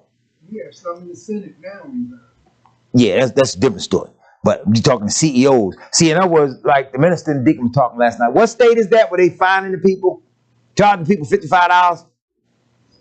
Nevada. Nevada's charging people, state workers or city workers, $55 a month to cover the cost of COVID testing. So in other words, you're gonna make a person take a vaccine. People don't want the vaccine. Well, then we're gonna test you every week. Okay, if I do got it, what you gonna do to me? Send me home or what happened? So now I gotta pay you for the same result that I was gonna get for free anyway. So what happens if you don't test me? So now they making them pay. See, some rules come on the books that are so unjust, people say, well, I don't want to be a part of that. Say, well, either you do it or you resign. Okay? It's the Spiro Agnew effect. Spiro Agnew was vice president under Richard Nixon. Spiro Agnew thought, okay, Richard gone. They caught him. I'm going to be the president. He said, no, no, no. When you were Governor Maryland, you were corrupt too. You was taking money and bribes and all that. He said, well, y'all been knew about that. Yeah, we knew. We held it until we need to get you out of the slot and get our man in. Now you resign. Go quietly or else. That meant, and they never finished the sentence. You got to read the book to find out what came behind the 3 dots in the English language. And he said, the 3 dots was followed by, go quietly or else be assassinated. You understand how power works? So who was that powerful that they could walk in the vice president of the United States office with a .38 revolver in their pocket, sit it on the table, and have a conversation with you? That was Al Haig. There you go. Same man who said he was in charge of Reagan. Bop, bop, bop. Reagan got the dot too, right? Anyway. European history is funny, y'all, but it's dangerous. And if you're stupid like me and you sit around and read this stuff, and y'all will have mercy on you, because I do say stupid because I didn't understand it. Unless y'all would bless me to see it and understand how it ties into his word, sometimes I can't get the message across to you all because it's so weighty. Again, I said, no, I need to stop and think on this. This is heavy. Anyway, now that y'all understand that, look at what they're saying here. You got to understand this. Robert Cooper says, within the postmodern world, that is, the Europe of today, there is no security threat in the traditional sense. In other words, Europeans now realize they need to do something, and they therefore ain't beefing with one another. Unlike us as Hebrews, we don't catch it yet. We still beefing with each other.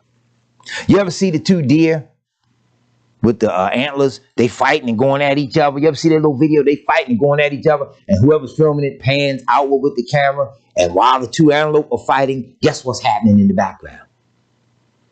There's a lion running up. He's coming to eat. You imagine you got 2 hamburgers on the plate, Brother Eric, and they going at each other. 2 hamburgers fighting each other. But here you come with a fork and some ketchup. Anyway, Hebrews, we're like the 2 antlers. We ain't caught on yet. So Europe realized, I ain't got no more threats with you, man. We have less people on the planet than everybody else. There are more black, brown, red, yellow people than there are us white people. Wait a minute, we better quit this fighting, and we better get unified. You hear me? Now, let's go. This is prophecy. Nevertheless, throughout the rest of the world, what Cooper calls the modern and pre-modern zones, threats abound.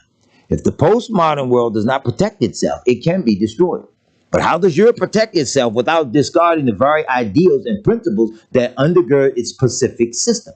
Like Kantian rules, Hobbesian rules. What did they say that made this a doctrine that they all agreed to accept it? You got to understand how it works, because some great thinker always stands up and does something great. King David stood up and did something so great, he set the precedent for it, right? Solomon stood up and did something so great, he set the precedent for it. So when men make a wise judgment as a king or something, what's the little phrase they use to describe a judge that made a wise judgment? Don't they say he made an excellent Solomonic judgment?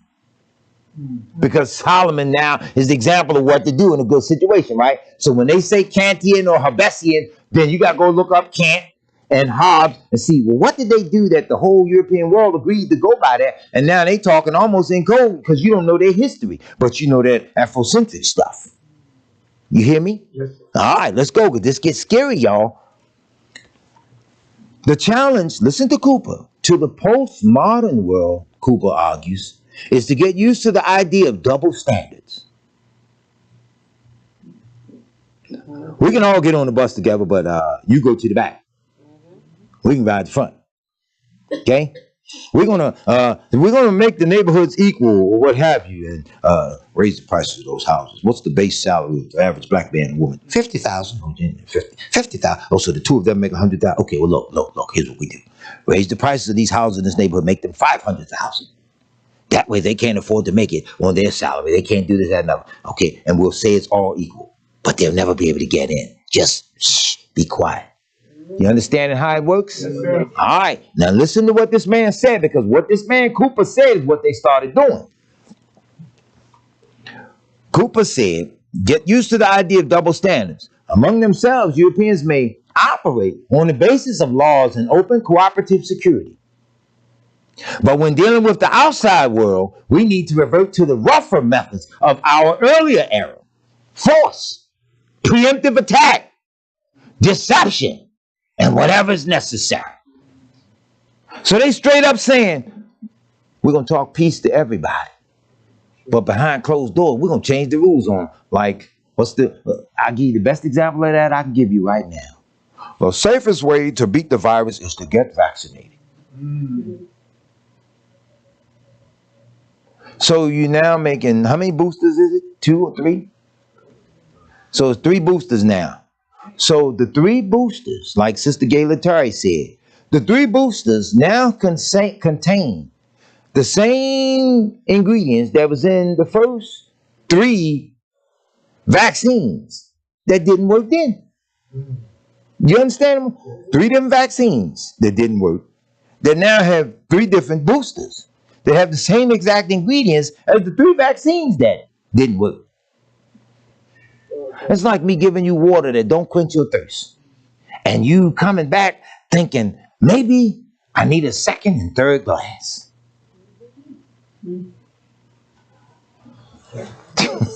I don't think y'all understand what I'm saying. Anyway,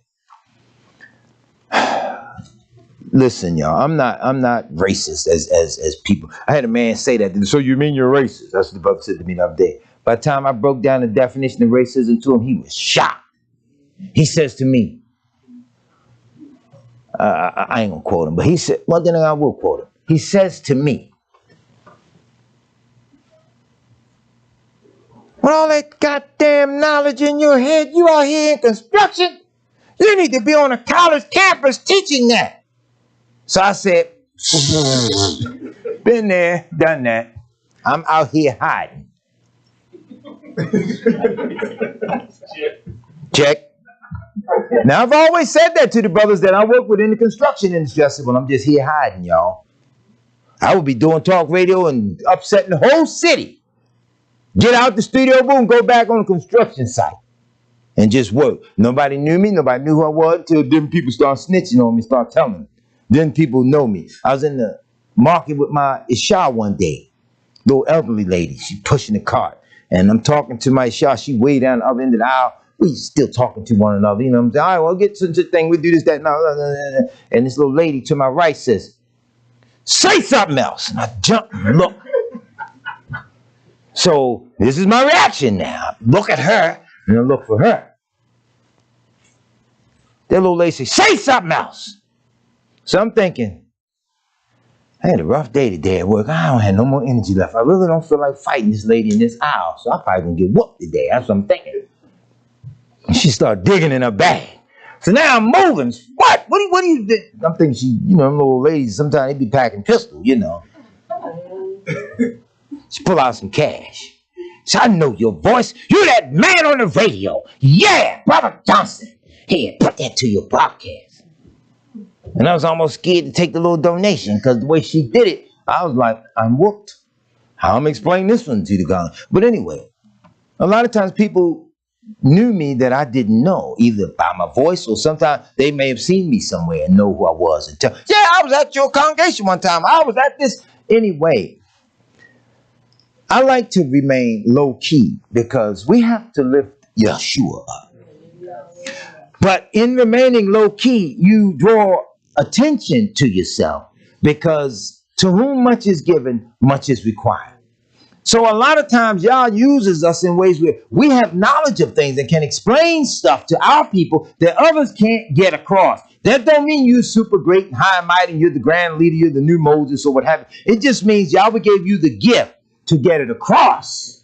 Like he gave Daniel the ability to tell us about the end times. Though Daniel wanted to know more, he was explaining to Daniel, this is going to be a long, long time off. I showed it to you. And I'm going to bless you. You're going to get up in the kingdom age. You'll have your parcel of land. You'll be in my kingdom. That's enough. Go away.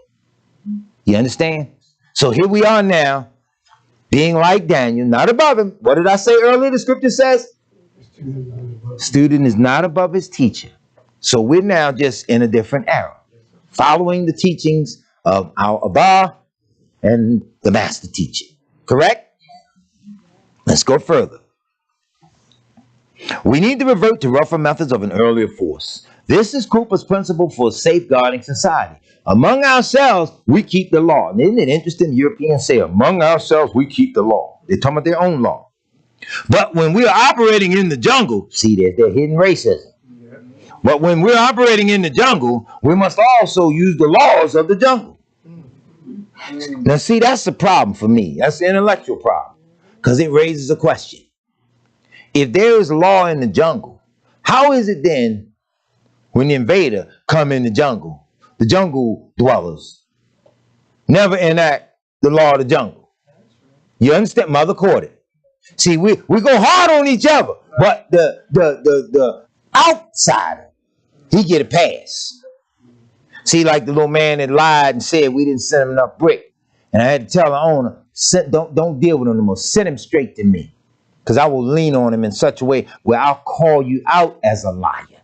Send him to me. Because, see, that's my honor, my integrity on the line. Because he needed 4,500. We sent him 5,000. And then I stopped and said, give him an additional 500 in the event some of them break.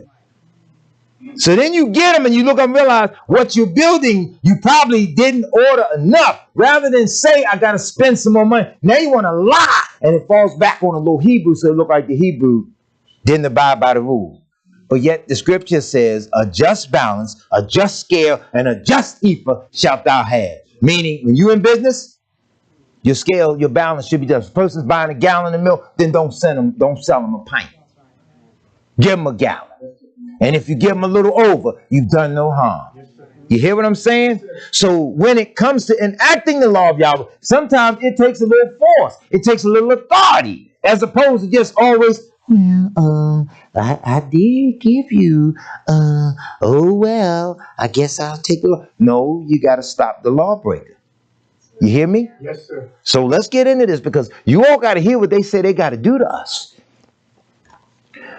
Cooper directs his argument at Europe, and he couples it with the call for Europeans to cease neglecting their defenses. In other words, stop being so soft. If you got to kill them, kill them. You hear what he says? Stop neglecting their senses, both physical and psychological. This is from the book of Paradise and Power, America and Europe in the New World Order. That way nobody can say I'm lying. Go read it for yourself. I'm on page 74. Last paragraph to the bottom of the page. Cooper also advised his close advisor to Tony Blair. And it is clear that Blair perhaps a good deal. Pardon me. Cooper has also served as a close advisor to Tony Blair. Anybody know who Tony Blair was? Prime Minister of England? Britain. Yeah, he was the former Prime Minister of Britain. Yeah.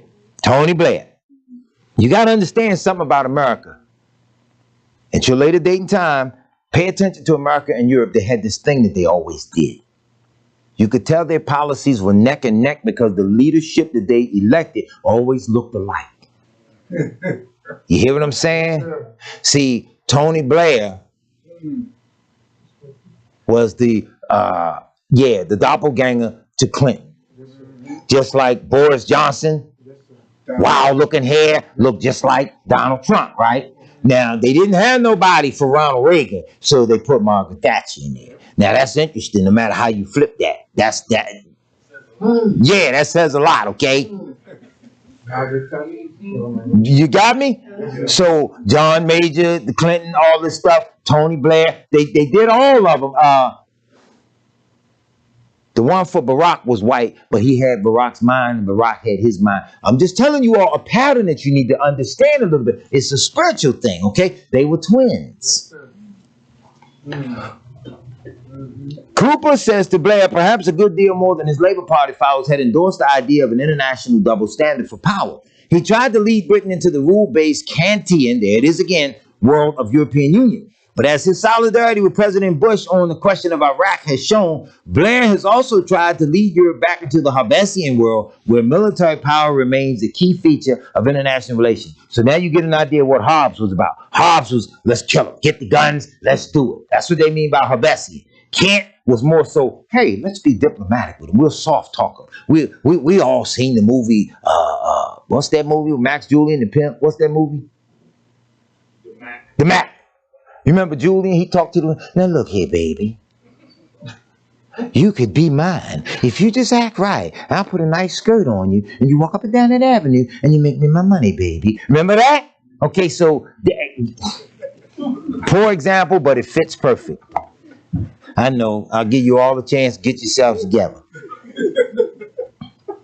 Poor example, but I'm telling you all, it fits. That's how they did you. You understand? They whatever works, that's how they do it. We'll talk at lunch. I know. One suspects what Cooper has really described, therefore, is not Europe's future, but America's present. For it is the United States that has had the difficult task of navigating between the two worlds, trying to abide by, defend, and further the laws of advanced civil society, while simultaneously employing military force against those who refuse to abide by such rules.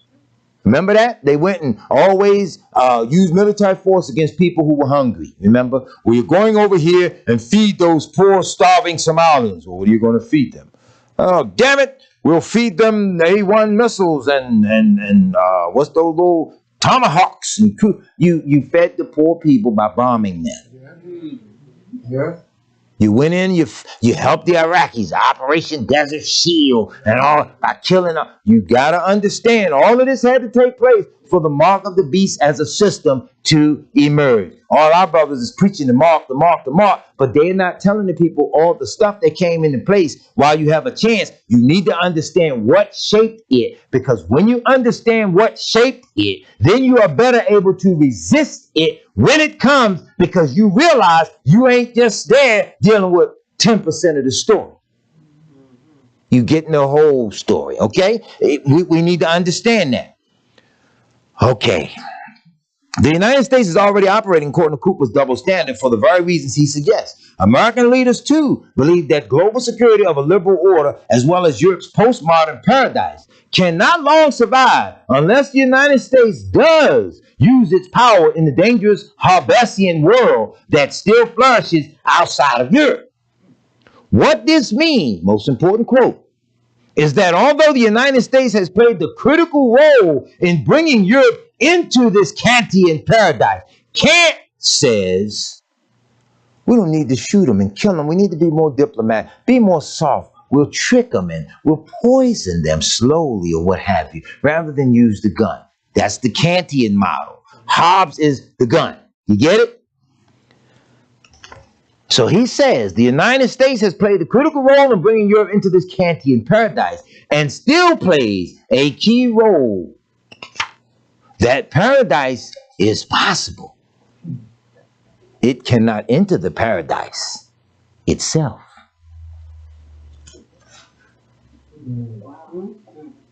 America can't be around in the New World Order. It is an experiment. It must die. Are you hearing me? Yes, sir. Mm-hmm. Let me pause right there. Think.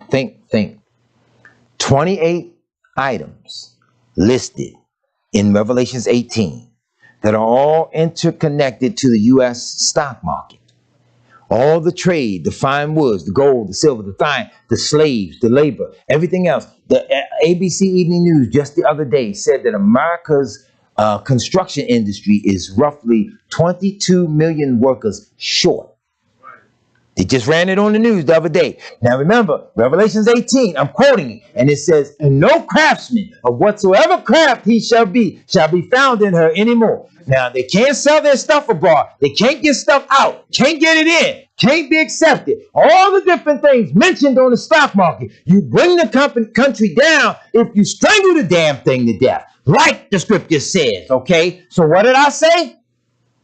If you are alive today, prepare for the fall of America as if it were tomorrow. This is no longer a game, brothers and sisters. So they're laying out all the stuff. Ships out at bay. Can't get in. You're saying it's corona. It's this, it's that. You ain't got enough passengers. You ain't got enough jobs. People are leaving jobs, not wanting to work now. Well, where are the people if they're not working? What are they doing and where are they going? You understand? So you got to make money some kind of way.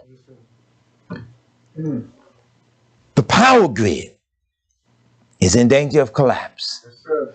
Revelations 18 says, and no light of a lamp shall be found in her anymore. Wake up, Israel. Start paying attention now. The damn thing is folding up. He says in his word, come out of her, my people, that you be not partakers of. We got brothers and sisters, they run into, oh, we're going to Africa. We're going to buy some land.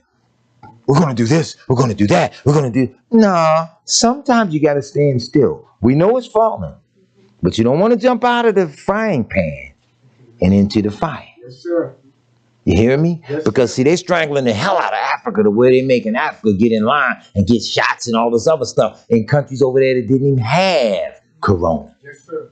So what's beating the hell out of you that's making everybody fall in line, and yet this thing is falling? You don't think Yahweh got the power to protect you and lead you out as it falls? Remember, Egypt fell too.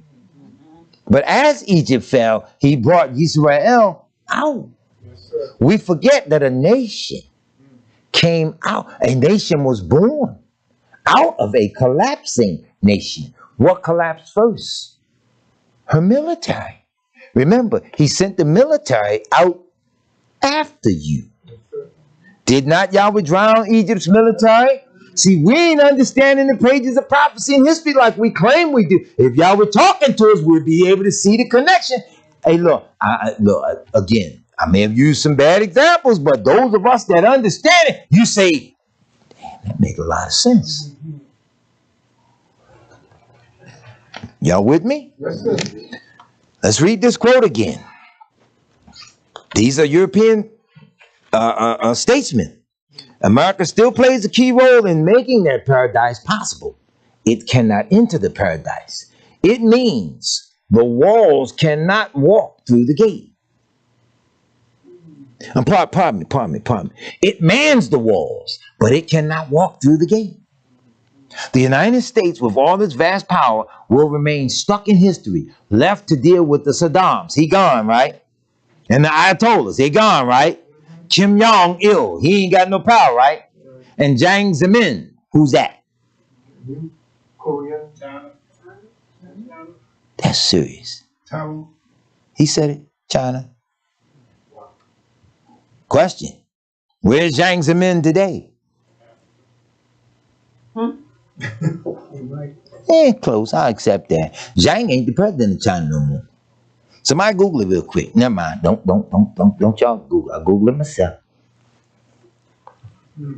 If I can get the phone. Took 9 minutes to pull the phone out the case. Who's the current leader of China? The president of China is Xi Jinping. Xi Jinping. Xi Jinping. Sound like a woman robbed you or something, right? Xi Jinping me.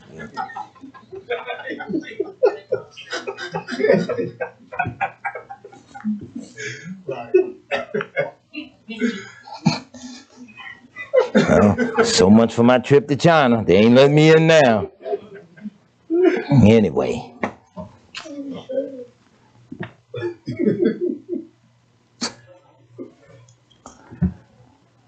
And the Jin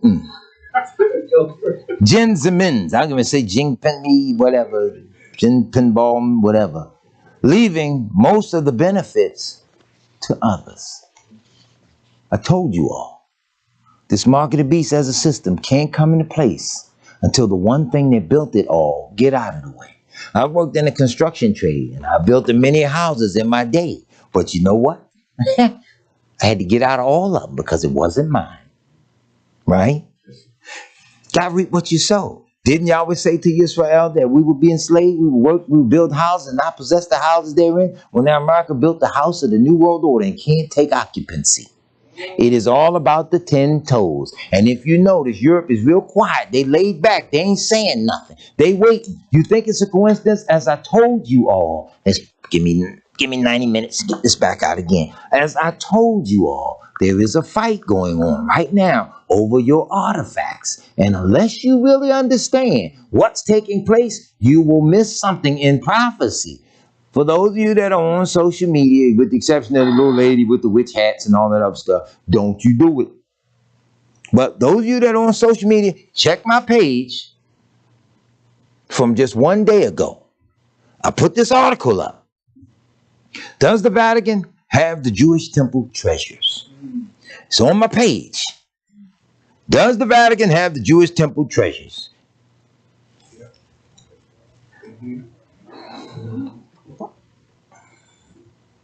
Where is it? Now you act like you want to be in the article. There it is. Here we go.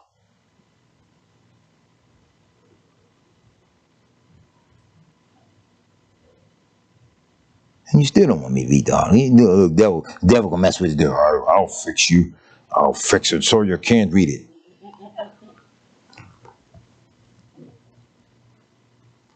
Now all these pop-ups. See, I'm on. I only have time for this. Go to the page. The article is there. It tells the whole story of them having a dispute. Now, if our brothers say that none of our ancestors existed or what have you, why are they fighting over?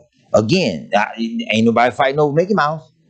Disneyland and all that stuff go down there. Everybody go to Disneyland knowing, okay, this is a fictional character. I grew up on him. It captivated my mind, my heart and attention. And I know he don't exist, but damn it, I'm here. I'm getting on something. Ain't that how people go? That's how they be down at Disney World, right? They gonna ride something. And then they got this idiot. He probably get paid $25 an hour. Come out in this big suit. Hey, boys and girls. And he greets you at the gate. Mickey and Minnie and everybody else, a whole bunch of other little mice and rats and stuff. And people be down there having a ball. We tell them about Yeshua. They try to argue their point and say he never existed. Now, they put up their money. They build these theme parks. Disney in Florida, Disney in California. Coronavirus hit them. They did the same exact thing the church did. Stayed home. They shut down. Ain't that something? We believe in Jesus. Nothing will ever shake our faith. Corona hit and the benches was cleaner than they'd ever been. Wow. Right? Mickey was home depressed. He had no work. Minnie was home. She was depressed. Baby Mouse on the way. All this stuff. She had no work.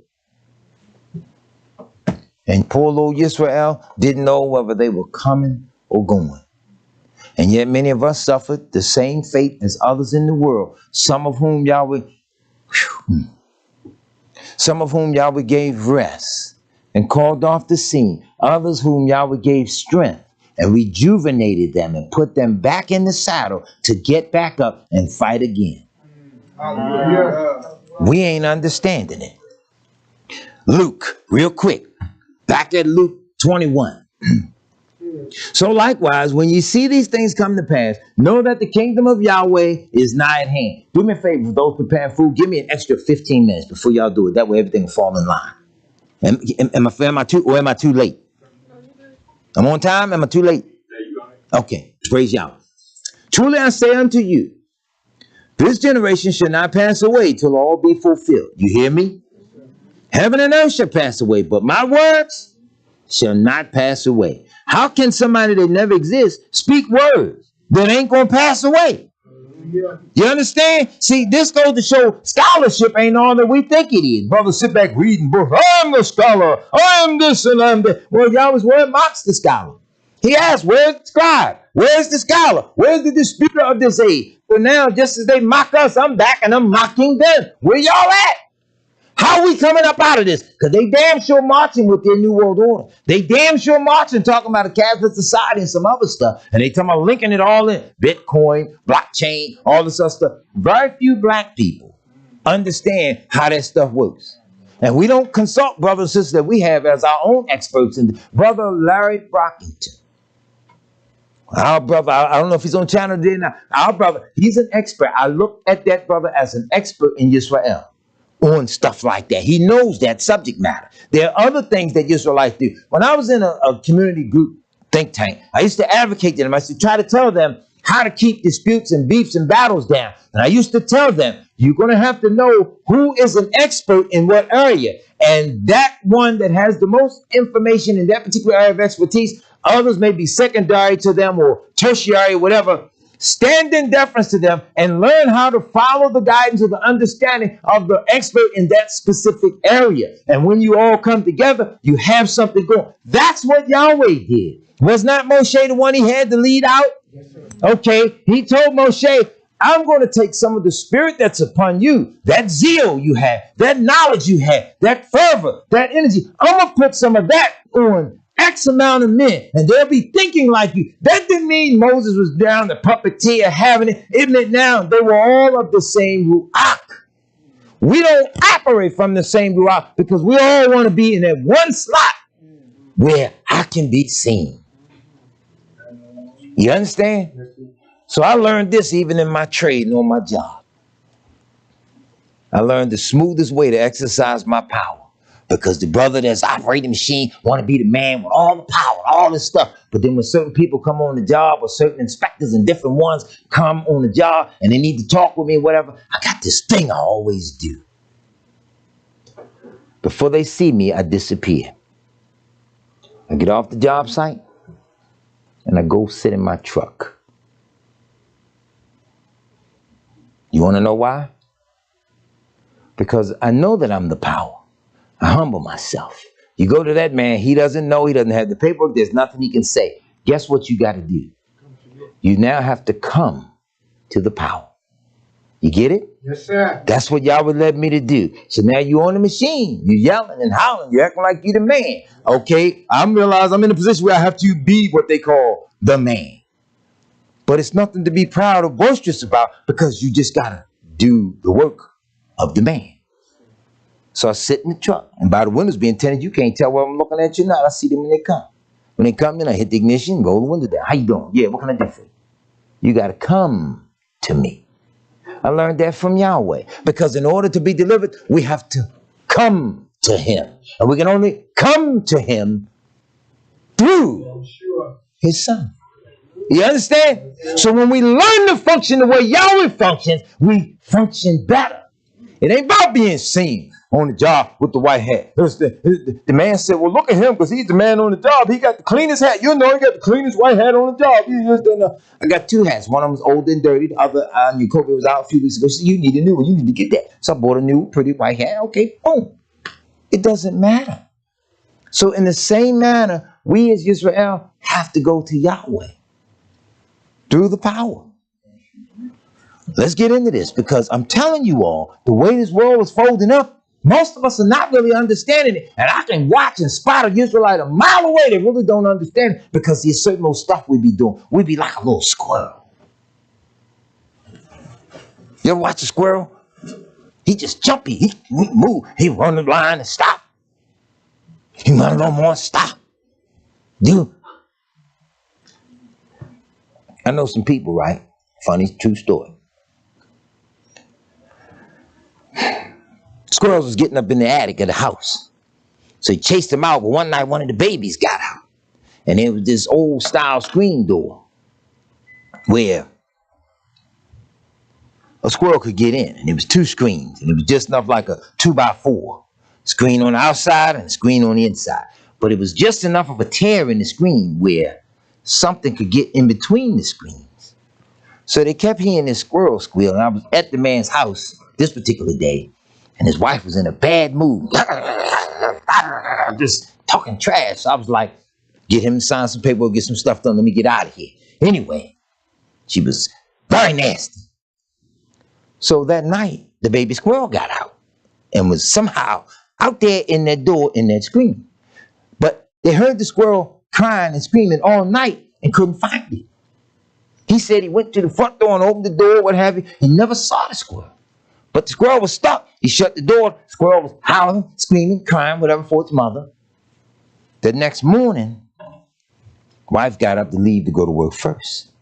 Opened that screen door and walked past, and that baby squirrel was caught between them two screens, and that tail hit her face. Ah! Whoa! Ah! Ah! He said, I immediately thought about you.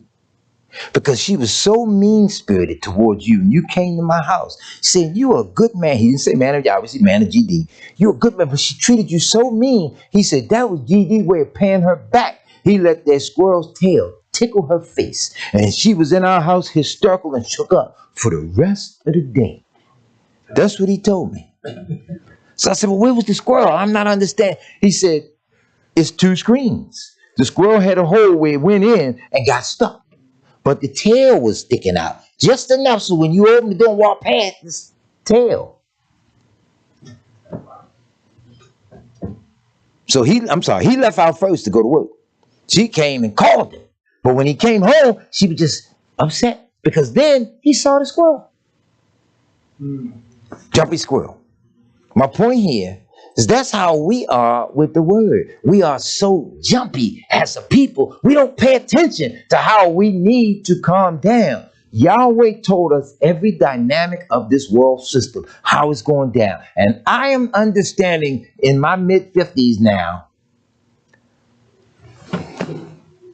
that even though the scripture describes it as the great tribulation, Yahweh is going to deliver Israel through it in such a miraculous way that though it will be so extreme and so intense, when Yahweh bring you through it, it's going to be like figure skating. Yeah, you have your trials, your tribulations. You're going to go through different stuff. But he's going to deliver Israel in such a way that you will know every single solitary step and move that they make, so that you will also be locked in Yahshua, and he will guide every single solitary step and move that you make. Why the hell are we so upset? Calm your ass down. Now there's some, they'll say, I always cussing. Well, sometimes I got to say that just to get your attention. Because otherwise, y'all be all flustered and running to the doctor. I need some pills. Give me some Abilify. Or give me... And you know how they like to mess with you. They be done give you Abilify and Viagra as a combination. Now you really don't know what to do. But I'm just saying. Now that one, that's funny. But that hit y'all later when you... Anyway. Be watchful. And this is what Yeshua said to you. And take heed to yourselves. That means pay attention to what you do. Take heed to yourselves, right? Lest at any time your heart be overcharged with satiety and drunkenness and cares of this life. And so that day come upon you unawares. See, if you are so overwhelmed with all the cares of this life, all this other stuff, so it'll creep down on you and you're not paying attention, because before this, before that, he tells you things like, yeah, before all these, they shall lay hands on you. Some of us are going to be perfect. Remember I told y'all, they used to threaten me. We'll call the studio, I'll be teaching and laying stuff out, and then they let me know, oh, you got to call on line 1, this is private call, this, that, now. I take the call there. Oh, Brother Johnson, I'm sick of your mouth. I'll come out that studio, hit you in your mouth. Ah, this, that, now. And I'll say, oh, man, what the game move the studio? You know where it's at. Come on out here. I'm going to come out there. I'm going to hit you in your mouth. I'm going to do that. I say, all right, well, just keep in mind now, you ain't going to hit me in my mouth and leave yours in the car. And the brother say, what? I said, think about it. And I left it alone. See, everybody ain't in the era where the apostles got beat and put down. Everybody ain't.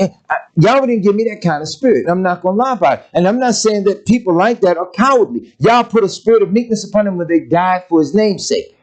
I got a question. Daniel said that the time is coming, in the midst of all that tribulation, that the Kedushim shall take the kingdom.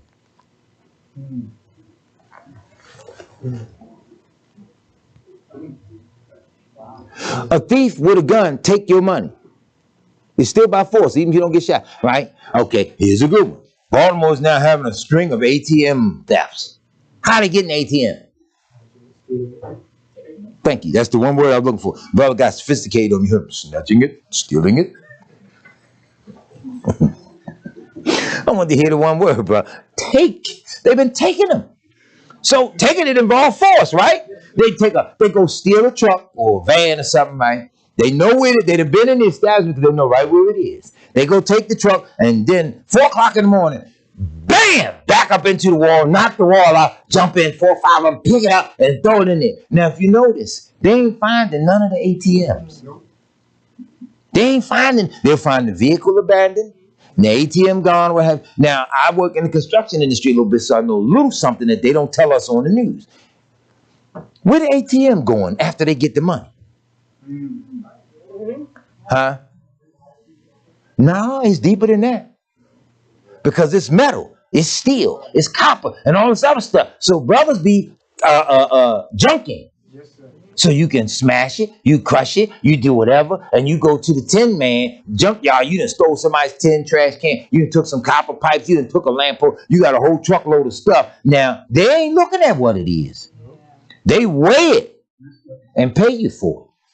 Now, I'm just bringing this stuff up because we tearing down houses. And I'm watching them going in the houses fighting to get copper pipes and wires and stuff out. So I'm like, what are y'all doing? Man, this is money, man. I said, well, the price of steel. I said, you got steel piled up 10 feet high. Man, that's probably $27. They junking. They get money. So now I'm just bringing this up because they taking the ATM, but now y'all as people both take the kingdom by sitting back. We shall overcome someday. Y'all know that song. Everybody done heard it. I don't need to hit the chorus because you know our people are so sad and so down. They know it ain't coming to pass.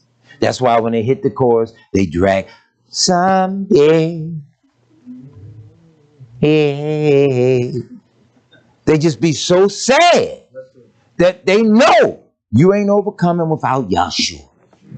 So I'm saying it because he told us, you pay attention to what you're doing because you get caught up in the world too. For as a snare shall it come upon all them that dwell on the face of the whole earth. Notice, the whole earth.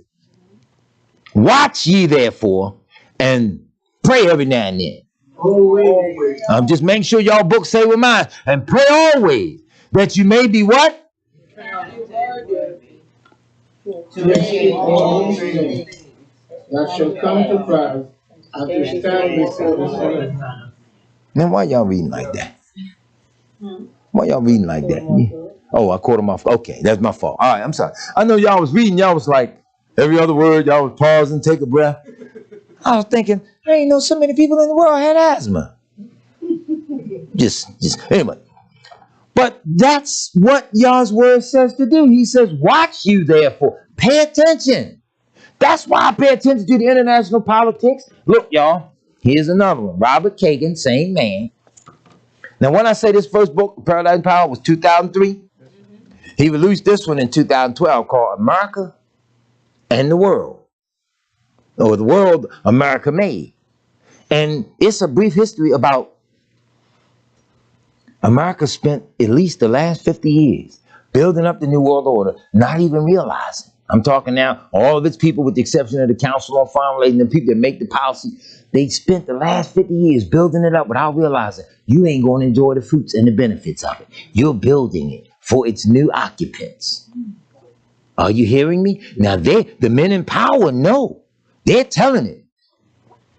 The fact is, when the United States goes to war, it rarely goes alone. They are willing to acknowledge that the United States is indeed engaged in actions that serve the interests of others, that serve world order. There's not much other nations can do when the United States comes except decide the military action with or without their approval. Unless they're willing to constrain American power in some active way, which will require dramatically shifting the entire economy toward military spending. Even when the United States has engaged in what others regard as unjustified and illegal military actions, this has not led to a withdrawal of general support for American power.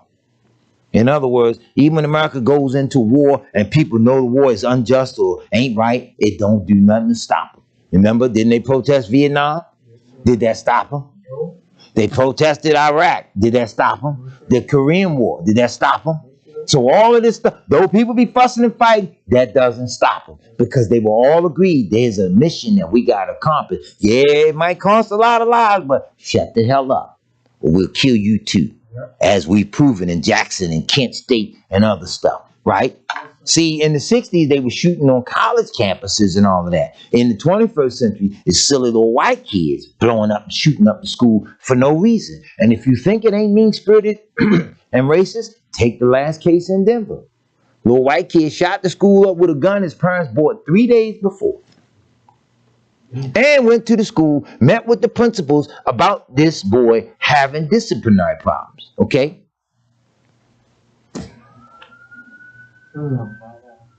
See, jumped right out, shot everybody up. First time in the history of America that I ever seen anybody with this. You know, we sick of this. The parents are now officially being charged as well. Yeah. See how it worked? They fled. So you got to run. See, ain't that something? So you can get in trouble for all kind of stupid stuff in America as long as you ain't white. See, I went to court one time on, I have a little sense of humor. I did it to be smart, but you know, the judge talked to you in a way you end up regretting it. I went to court on a parking ticket. I was protesting the parking ticket, so they asked how you plead. So I said, temporary insanity, Your Honor. And the judge, what? There's no temporary insanity on a parking ticket. What's the matter with you? So I said, well, if I may be allowed to speak, I plead temporary insanity, Your Honor, because downtown is so tight and congested, there's nowhere to park, and the parking is 10 times higher than way uptown. So I would have to be insane to come downtown to pay for parking and let the meter run out. So therefore, I plead temporary. The judge had to laugh himself. But I beat it with a joke.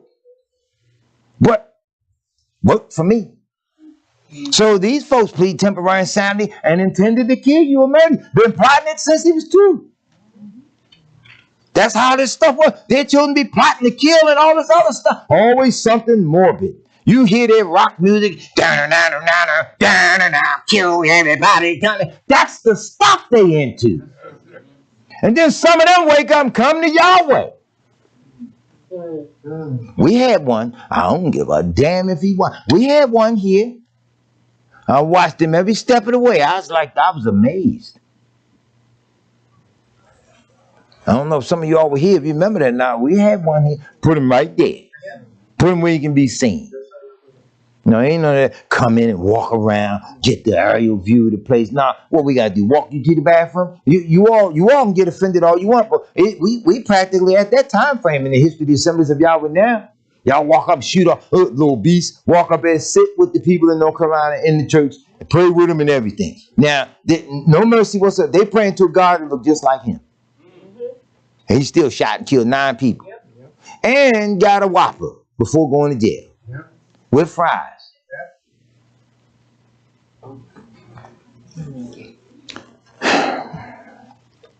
Jesus was asleep that day.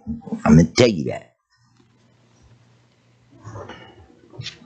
Basically, what the man was saying, America built a new world order. They put all the pieces and puzzle in place, but we can't run the new world order from here because one of us has to emerge, and we need to show the whole world that we in reality have a redeemer too, except he can't redeem nothing. All his coupons are bogus. They're all fraudulent. They're all counterfeit, but they serve him.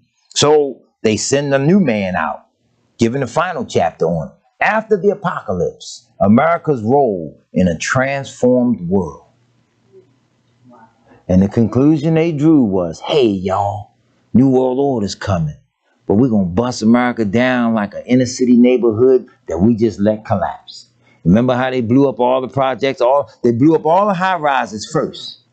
They left all the little low rises, all the little small stuff. We can just let them dilapidate or what have you. But they ran everybody out the projects and just scattered them off. People grew up in the project. No disrespect to any of us. They didn't have grass. There's no grass on the 11th floor of a high rise, right? There's none of that. So you just crowded in, you cramped in like a maze. Little rats run through the maze. You got to catch the elevators to go up and down. People that shot one another, drop bodies down the trash, shoot, all kinds of stuff. You created all these horrendous conditions. Then you claim now you're equalizing the world. So they had programs like Move to Opportunity, took the poor people out of the projects. You buy up houses, the state and federal government bought housing all around. Look good, little ranchers and different stuff look good. But now these are people that ain't used to grass. They don't know nothing about no lawnmower. They don't know about no lawn care. They don't know what a driveway. What you do with that? They didn't understand all of that. So now you put them in this good-looking housing, but that ain't how they were raised or what they were used to. So now they're out in the neighborhood where somebody claimed they worked hard all their life. He feel like you running his property value down because you paid $49 a month in rent. He paying $1,000 a month mortgage. So he says there goes the neighborhood. But what he doesn't understand is, yes, there goes the neighborhood because it was government policy where the money you were earning, they robbed you through high and excessive tax rates, through insurance fraud and automobile rates, everything. So your money goes less far, as well as their little bit of money goes less far. So you thought you was up here and you thought they was bringing somebody else up to you. No, the reality is they were already here. They moved them over here and brought you down to here. So you start leveling the playing field for the whole world, and nobody caught this. Angry so-called middle-class white folks who now do not understand that you are the working poor. You hear me? White folks ain't catching this. Saw a sign the other day in the window at Wendy's. Now hiring, starting at $15.99. You imagine that?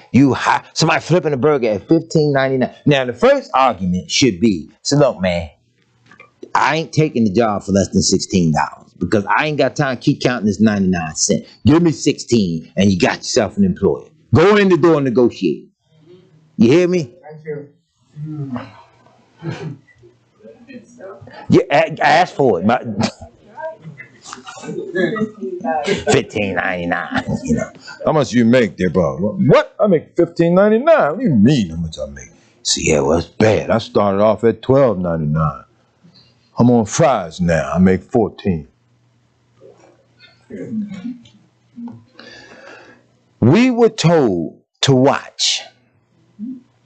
So therefore, watch. Yeshua was obviously saying something that caught people's attention. And what he was saying was the truth, right? In the daytime, he was teaching in the temple. And at night, he went out and abode in the projects. In the temple. At night, he abode in the Mount of Olives. Didn't have a home. Right. See, he didn't have a home. I said the project to just check to see if y'all was woke. He had nowhere to lay his head.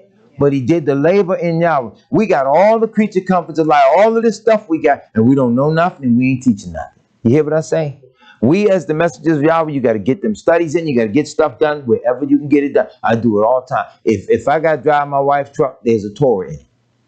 If I'm driving mine, there's a Torah in it. My daughters, my sons, there's a Torah in it. Because sometimes if I'm sitting still somewhere, a thought might come to mind. You read it. Now, we should have the word of Yahweh so ingrained in us that you can imagine things and envision the word of Yahweh so that the quote you're looking for, though you may not know what it is, you know how it applies to the situation in life. That's how your mind is stayed on Yahweh. I don't mean you got to be no heathen, no hypocrite. Everywhere you go, somebody see your face always in the book. You walking through the mall. Nah, man. I said to the brother at the light the other day, say, man, if I were you, I would look up from that just to keep from getting hit. Because sometimes people's vehicles sit up so high that when they hit you, it hits you straight in the face. He had to laugh. What I meant was my truck has a suspension, so I sit up high. He kind of short. If I would have hit him, the bumper would have caught him right around the mouth area. But he walked across the street in a phone. So I was real gentle with it, but where son said, but if I were you, man, I would look up from that phone just in case you get hit in the face with a bumper. He's like, yeah, it is kind of high. Yeah, you're right. And he put the phone down. Point. We're so distracted and still can't get the work done. The apostles didn't have the distractions and had less resources and got the job done. Yeah. You hear me? Wasn't but a few skirmishes and bickers among them. Yahshua ironed that stuff out. He let them know, don't come to me with that arguing about who can be the greatest among you, all that. He that is greatest among you should be as the younger. If you've ever watched children and pay attention to the youngest child, what the youngest child do? Look up to the oldest. Okay, ain't look up to the oldest. Well, let me reverse the question. What do the oldest child do?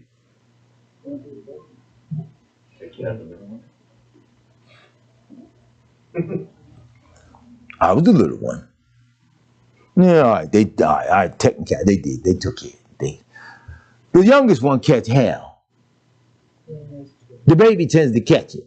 Because all the other ones, they feel like the responsibility is on them. You the baby, you don't know what to do. You don't know, you don't do it right. So the baby got it hard because they got to follow the footsteps of the others. The others feel like they got to set example for them. But, you know, you make the baby do the dishes. You know, it might be your turn, but it's your night. That type of stuff happen. You know, you got to get the clothes together. There's a little pressure on them. So when he said you should be as the younger, It's a little pressure on him. Wasn't Dawid the youngest? Came and looked at all the sons, right? Just, that ain't him. You got any more? Nah. But now they knew he was out there. Father didn't forget him. He just like, ain't no way. Don't even bring him out there. Told the rest of the sons, shut up. If you mention him, you hear me? But it was him, right? He was the one. So in the same manner, if we're going to lead, you're the ones that are rejected the most. You could be telling the truth, but you're rejected. People think it's glamorous. One thing about the Ruach upon all of us, I want y'all to take this note with you. One thing about the Ruach HaKodesh upon your vessel, all of you, male or female, I don't care what your role in life is. If the Ruach HaKodesh of Abba Yahweh is upon you, the way you navigate life, the way you walk, the way you breathe, the way you eat your sandwich, anything to people outside the confines of Yahweh, you make it look so good, so smooth, so easy that they desire to be you and they don't even know why. They hate you. It is the power of Yahweh. Why do you think the world wants your stuff all the time? And you go busting in Yahweh's house, you tore the place down, but you wanted all the stuff. Because he gives you the best. Right? Who they experiment on medically more than all other people on the planet. They want your stuff. Whatever y'all put in your little vessel, it's the best. Right? They gotta find. They trying to find the Ruach HaKodesh in people. That's how deep and sadistic the minds of the medical community is. The political and the wealthy. They searching for it. Why you think you go to the hospital and fill out a little form? There's this one question on there, ain't got nothing to do with you. You done had a heart attack. Or, hey, you can have a bad pinky toe. But there's this one question, ain't got nothing to do with none of the medical stuff you sitting there seeking. What's the question?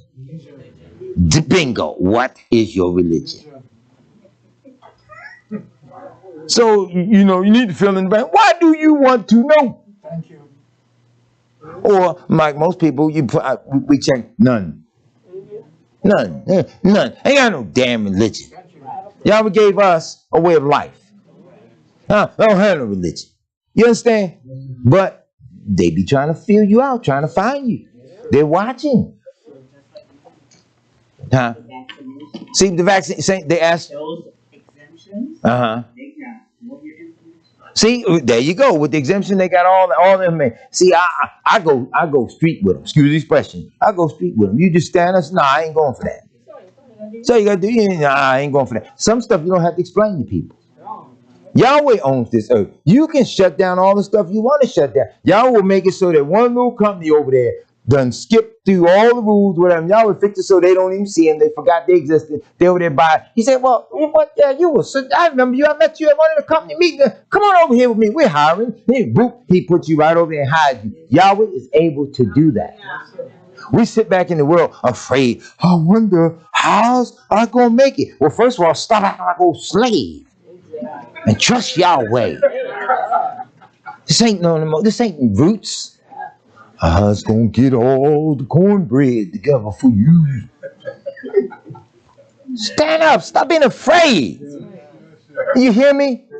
Come on. No, I had to roll on the man. I had to let the man know the other day. If you scared to talk to the little white man, okay, I understand, but it fell back on me. You make it look like I was wrong or what have you. I ain't got to get nasty, but I'm going to stand up as a man. And I'm going to say what I got to say. Now, if you don't like it, then the next move really is on you. Your move then facilitates another move by me. Hopefully it don't come to nothing physical, but don't try me. Okay? You hear the little brother, he's singing the song, don't try me, try JC. Ain't that the video? Anybody seen that? Brother Ed seen it. I see it chuckle. The man, I might as well tell it, it came up. A brother on YouTube, he got a little song called Don't Try Me, Try Jesus.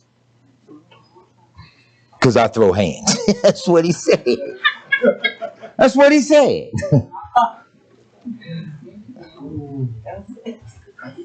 You remember now. See, the people of Yahweh, without, resorting to violence. I have defined violence for Yahweh's people as best I could on several occasions. People think that when an altercation ensues, you're violent.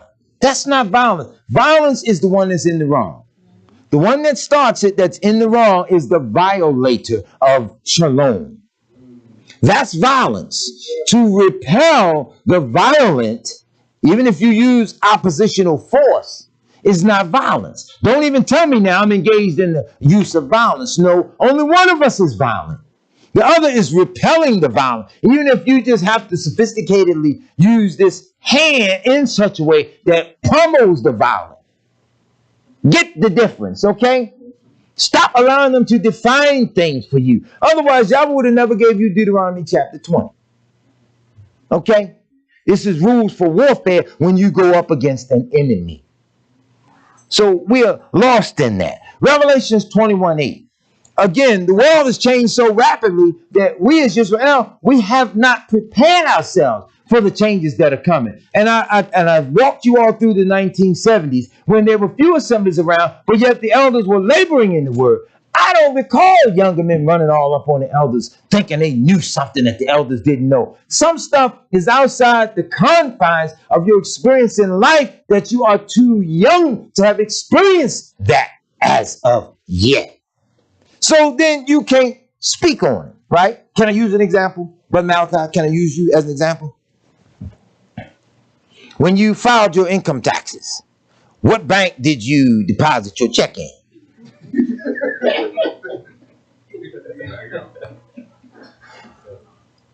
Point. My only point. He's a young man. He has not worked yet. And he has not experienced the ability to file his income taxes and get a refund and deposit the check. That's beyond the realms of his current level of experience. Am I correct? Right? Just checking. So he can't explain to his mother, well, look, Ma, look, you got to fill this out here. This is 1099 easy. It says so right on paper. So this should be real easy. He can't tell her about it, even though it says easy. Look, which, by the way, y'all seen that form, the 1049, 1099 easy? He say, what is that? Y'all ain't never heard of the 1040 easy? Oh, okay. Yeah. So now notice how they've dumbed us down in the world so well that they didn't even say EASY. They just straight easy, because they made us so stupid. They said, look, we better make this easy for them. Put the two letters up there, let them know this is really easy, right? See how they've done us? But the word of Yahweh is easy, and we don't understand it yet. Watch this. Let's go to Revelation 21:1. I want you to hear how easy this is. Pay attention to this. The prophet says, and I saw a new heaven and a new earth. For the first heaven and the first earth were passed away, and there was no more sea. Wait a minute. You hear that? What do we say when somebody dies? Come on, y'all. This one's easy. There you go. They say, oh, he passed away. See how easy that was? So now the earth, with all this sin in it, has to die. And it has to, what's the word again? Pass away, right? And there was no more sea. People say, oh, man, now you know some Hebrew gonna be home thinking, man, so what they supposed to do when they get thirsty? I know somebody gonna do it. Somebody gonna do it. Anyway, I, Yohanan, saw the Kodesh city, New Jerusalem, coming down from Elohim out of heaven, prepared as a bride, adorned for her husband. Now, most brides, let's go back a few decades. We ain't gonna talk about these modern day brides, because most brides on her wedding day, she took her time. She wanted to be clean. She wanted the gown proper. She wanted the hair done. She wanted makeup. She wanted the makeup on. She wanted everything done properly. Am I correct? So it's a process of preparation. Most weddings never take place at 2 o'clock, like they say. Starts at 2, right? Because who come late? Okay, and everybody knows to kind of like expect that. Am I correct? Now, I'm sorry, y'all. No, I'm sorry. I thought I heard y'all. Oh. She got to make an entrance. Oh, she got to make an entrance. You hear, Mother? She said to make an entrance. I like that. Mother did that. She emphasized that. That was on point. Entrance. And that's exactly what we got to do. We got to make an entrance. You don't mind that, do you? Because it's grand. The way she said it sounded grand. Because that's how we're being presented to Yeshua. So you want to be right. Notice I said, let's go back a few decades, because see, these brides, she'll show up, man, old raggedy bra, old pissy drawers. I'm going raw now. They'll show up like that. He better marry me, and I ain't cooking, ain't. Tell me that ain't how they function. Nails this long, look like eagle talons. You know she ain't cooking nothing. Tell that guy she gonna can't even get him in the pot. Wow. Anyway, eyelashes this long. Come down the aisle, knock the little flower girl over. She blinking. She done brushed all the flowers off the floor and everything because they so long. You know what they do today. Done cleaned up all those petals. Knocked mother's big old hat off her head. Everything just come down. I'll blink. Get down there, get ready to marry. He pulled the veil up off of her. She done poked his eyes out. So now he can't see. That's how they get married today.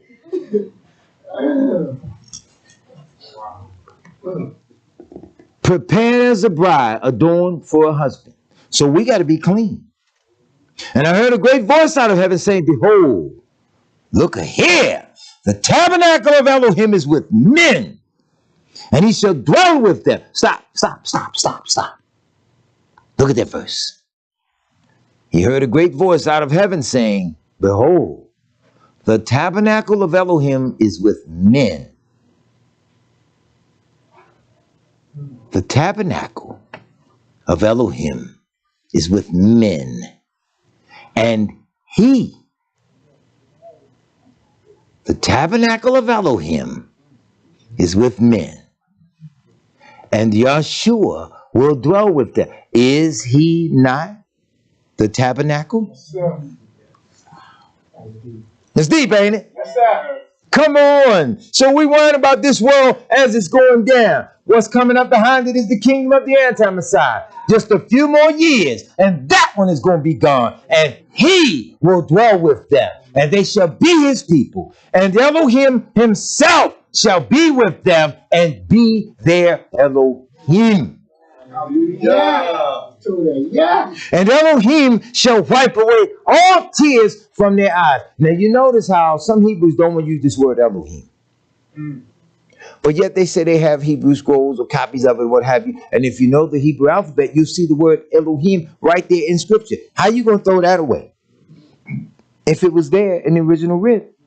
So why are you trying to throw the word away when the definitive of it takes in the creative process of all the force of Yahweh? All the manifestations of the Ruach HaKodesh in Abba Yahweh. All 7 manifestations. When it says that word Elohim, it's plural, meaning the totality of the existence of Abba Yahweh is now working in full effect, in union. Okay? So if they're going to throw the word away just to keep saying Yahweh, Yahweh, Yahweh, as beautiful as it is, you're not understanding how it all works. In an automobile, there is a gas tank. You probably have never seen it, but it's there. And the car won't run without it. There is a brake caliper. You may never have seen it, but the car won't stop without it. There is a heater core. The car will not give you heat without it. So all the components there have to be working in conjunction with one another. Sometimes some components can malfunction, and yet the automobile can keep working. But here it says Elohim because all of the manifestation will thereby be working together. Are you understanding? Not that it's ever been separated, but it's got to work in its fullness where all can see it. Only in the kingdom of Yahshua when he fully sets it up. Make sense? So while we're not worrying about the world and the things that are there, we're struggling to make certain that we are counted worthy to escape That's why he said, be watchful. Pay attention. I don't want to say this to rebuke Israel, but I'm saying this to us as a people of Yahweh. With Yahweh on our side, who can be against us? Hallelujah. So then we do not have need to fear now. Sometimes people will say you're arrogant. It's not arrogance if it is in the power and faith of Yahshua. Whereas you are upset, we are not. That's right. Right? So then we have to talk from the power of what we experience as the precious children of Yahweh. That's what we have to do. That's why we can be so cold, so bold, not cold, so bold as to sometimes you got to rebuke one another in order to stand each other up. My father did it. I needed $300. I rolled the house, knocked on the door. On my way over there, I'm confident. I'm going to get this from Daddy. I'll get it, and I'll pay him back when I get a chance. Now, if you ever borrowed anything from anybody, and you tell them when you're going to pay it back, let's be honest. There's always that one thing that come up that we don't anticipate, yet you know it's going to happen. And that one thing is the fact that you can never pay it back exactly when you say you would. Because something, you're going to get your check, and it's going to be a whole lot shorter than you thought it was going to be, right? So, I need to borrow $50. I'm going to give it back next week. All right, so just let me hold and I'll hit you back next week. You encountering, you expecting to get $300. But the tax man came into the office, said, well, give me 100 of his money for this, give me that. Give me such a thing, this, that, another. Child support went over there. Said, yeah, well, give us 50 of it. You ain't got no children, but they, you know, and then state, they come in, they get something, and the Association for Advanced Theft, Real FICA, whoever he is, he got to get it cut. And the Association for Advanced Thievery in America, they come take some more stuff. So the 50 you was planning on giving the person, now your check is $48.98. Well, I can't even pay back the 50 I borrowed. Wow, all I can afford is a bus pass. Well, I'm gonna see if they take 20. But while you're on your way over there, you're so ashamed, now you ain't even going to take them to 20. You just duck them out. I'll just see him next week. Ain't that how it happened? Yes. I went to borrow money, and the answer I got shocked me. He said, you ain't praying like you ought to. I'll start praying then. I'm praying he would give it to me. But we just don't believe in Yahweh enough to calm down and trust him. I'm telling you all, sometimes I wish I could really talk to some of y'all about some of the stuff Yahweh allowed me to see and understand how I don't want to belittle the word. And I won't. But I'm going to say, to those of you that are around in that day, make yourself a promise right now, and I'll pray that Yahweh Baruch us all to be able to talk about it later. Those of you that are around in that day, wait till you get to that kingdom and get to tell one another how beautiful it was how Yahweh delivered you from whatever it is you went through that you thought was going to be so tough.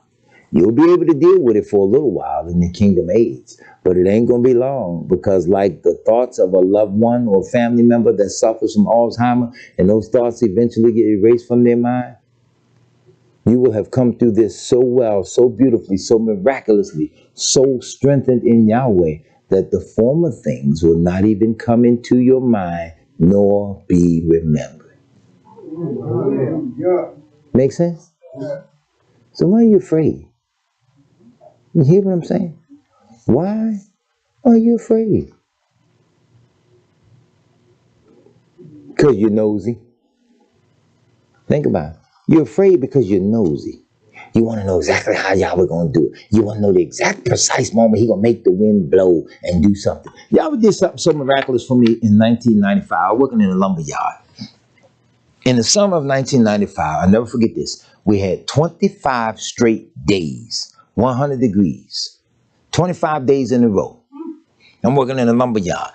And this day, all the lumber orders came in. They were buying 2 by 10 by 20 Douglas fir. And it's a 2 inch by 10 inch, 20 foot long piece of lumber. You had to take the plastic off the pack, get all of this wood together and everything. The hardest thing in the world was one person folding up a real tough plastic, like Tyvek paper plastic, 20 feet long. It's hot. Sun beaming down on me. I'm trying to get this lumber order together. It's 11:55. Everybody done went to lunch except me. I'm out there trying to get this order together that's got to go out at 1 o'clock. So I say, y'all please help me. I don't know how I'm going to get all this done in time. I got to fold the plastic up, get the lumber order together, and clean it up all up. So it was hot. So y'all, if you just send me a breeze, I'll be so much better. And I grabbed the plastic, and I flipped it around, and I popped the plastic. Soon as I popped the plastic, the breeze came from behind my back, and the breeze straightened the plastic out. It reached from me to back there where Brother Ed is sitting now. And I'm holding one end of the plastic and the other, and the breeze just blowing on my back through my t-shirt. I'm sweating. It's cooling me down, and the plastic is just waving like a flag. So now I got the plastic here, and I whip it together, and I hit it like I'm in the military, and I popped it again, and the wind straightened it out, and then it went down on the ground. I started folding it and pulled it together. It was so miraculous. It was like somebody was on the other end helping me fold it up. And I went home and I told my dad about it. I said, y'all, we did something so beautiful with this. Oh, man, I just cried because I was so happy. I had never seen anything like that. Yeah. It was so charismatic. It was so good. Then I went and sat down, ate my lunch. My lunch was so sweet. And that day, I picked up a pile of lumber with the forklift. And I found this tan and reddish colored cat, little kitten, under the lumber pile. Little teeny tiny kitten. I took a shirt that I had and I wrapped the kitten up in it. And gave the kitten a little piece of the sandwich or whatever it was I had. And I put the kitten on the back of the forklift. And the cat stayed right there wrapped up in the shirt that hot day. And I named that kitten Lumber. Because I found him in the lumber yard. And he was a faithful little cat till the day he died. Lumber. But that all took place in the same day.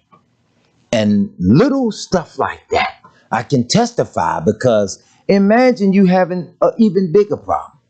Government on you, hounding you about something. You know you don't own that kind of money. They on your case. Yahweh is able to do whatever he chooses to do to deliver his little people, okay? We fail to take into account because we're not watchful enough to read his word, to see what he says he's going to do. And then when we go through it, we don't realize we done been through it. He's able. You hear what I say? We as Yahweh's people, we don't think on that scale. They grab people up and get at them for tax evasion and all this stuff. I can't understand how people get charged with tax evasion for not filling out a form. Now help me understand it. This is easy, y'all. But because they make the laws, they get away with it. How can you be charged with tax evasion because you didn't file a piece of paper to tell the people who stole some money from you before you got it exactly how much they stole? How is that evasion if you got the money before I knew you took it?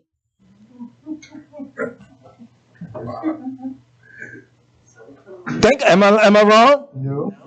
But you see, the law of the land, they said that they was going to use double standards and all this other stuff. We're going to cheat. We're going to use deception. We're going to use everything. But in this kingdom here, they can't use none of that.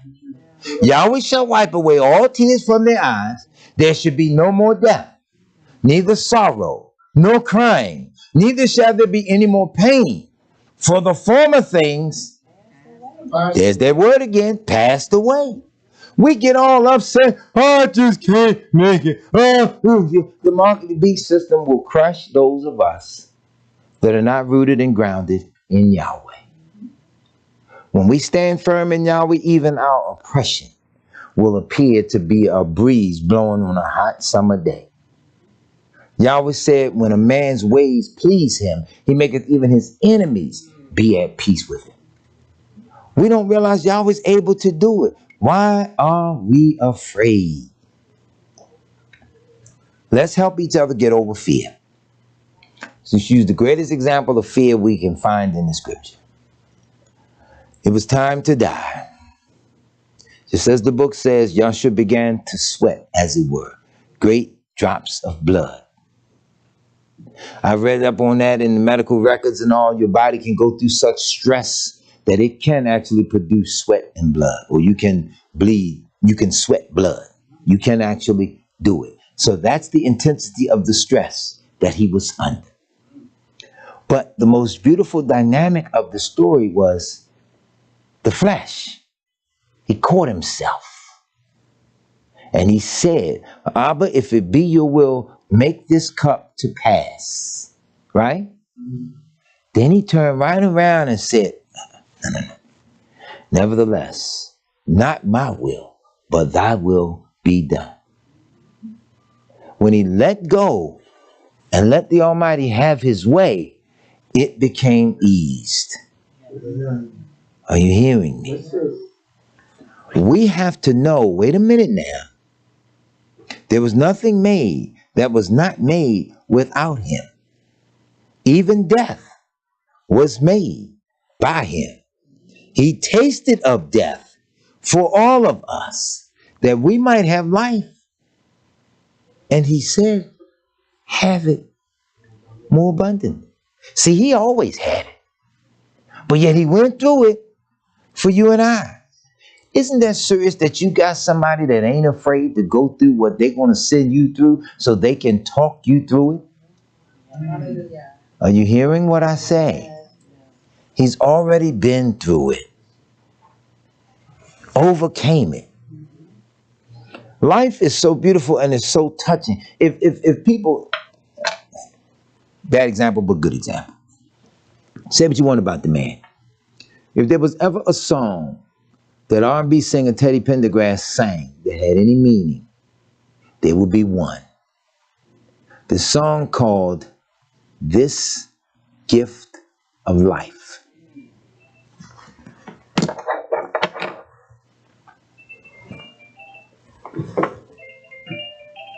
Look, I get on people about their phones ringing. I thought mine was on silent. All right. This gift of life. You never heard it because they ain't want you to hear it. Google it. Okay. He said, okay. The man sang about all the blessings of life. The wind, the snow, the rain. And he closed the song by saying, I like to hear the wind blow. He said he was thankful for all that Yahweh gave him. This gift of life. And that has always stuck in my mind because the beauty of it all, even while hanging there dying for you and I, he took into consideration the beauty of creation and said to his mother, behold your son. In other words, look what they did to your son.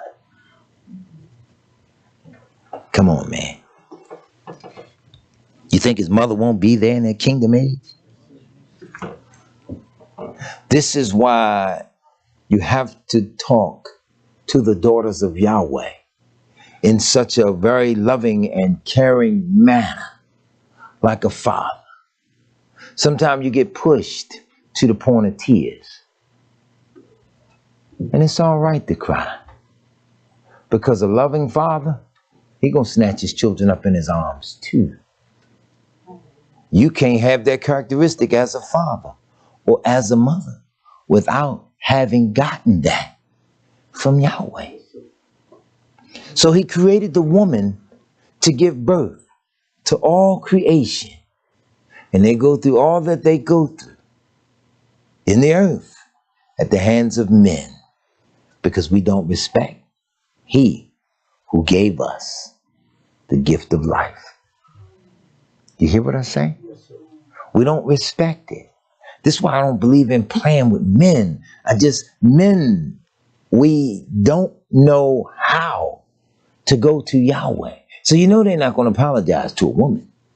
You know they're not going to. If men owe their mother an apology, they would not apologize. If men owe their daughters an apology, they will not apologize. But yet, I'm a man. But this man who looked out over the conditions of the whole world, reminding us to be watchful, wept because he knew all of his creation would be so hard-headed, it would have to be wiped out in order to get the message. This is why we die. And in dying, we mourn, we weep, we miss one another.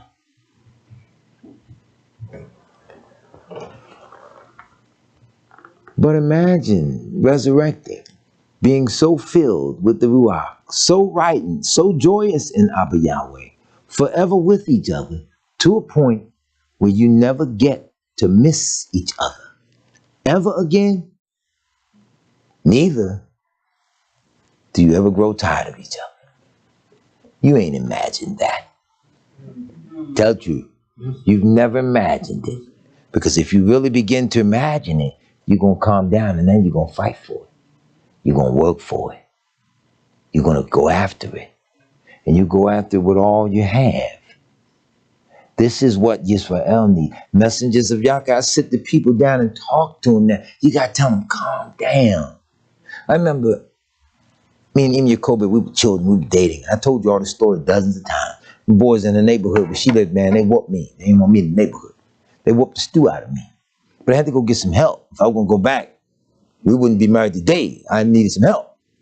But the brother that helped me, that engineered how we got them up off of me, he was talking to me. But I was upset. I was like, we need to go get married. My ribs hurting and he don't do nothing to nobody. He engineered it. But he kept saying, nah, you need to do this, you need to do that, you need to do other. And I'm going to be over here, and we're going to wait it out. And if they do anything else, then we got it. He kept his word, the way he came to my rescue. And I always remember that because Yahweh's going to do it even greater than that. But we always want to get it over with right now, in a haste.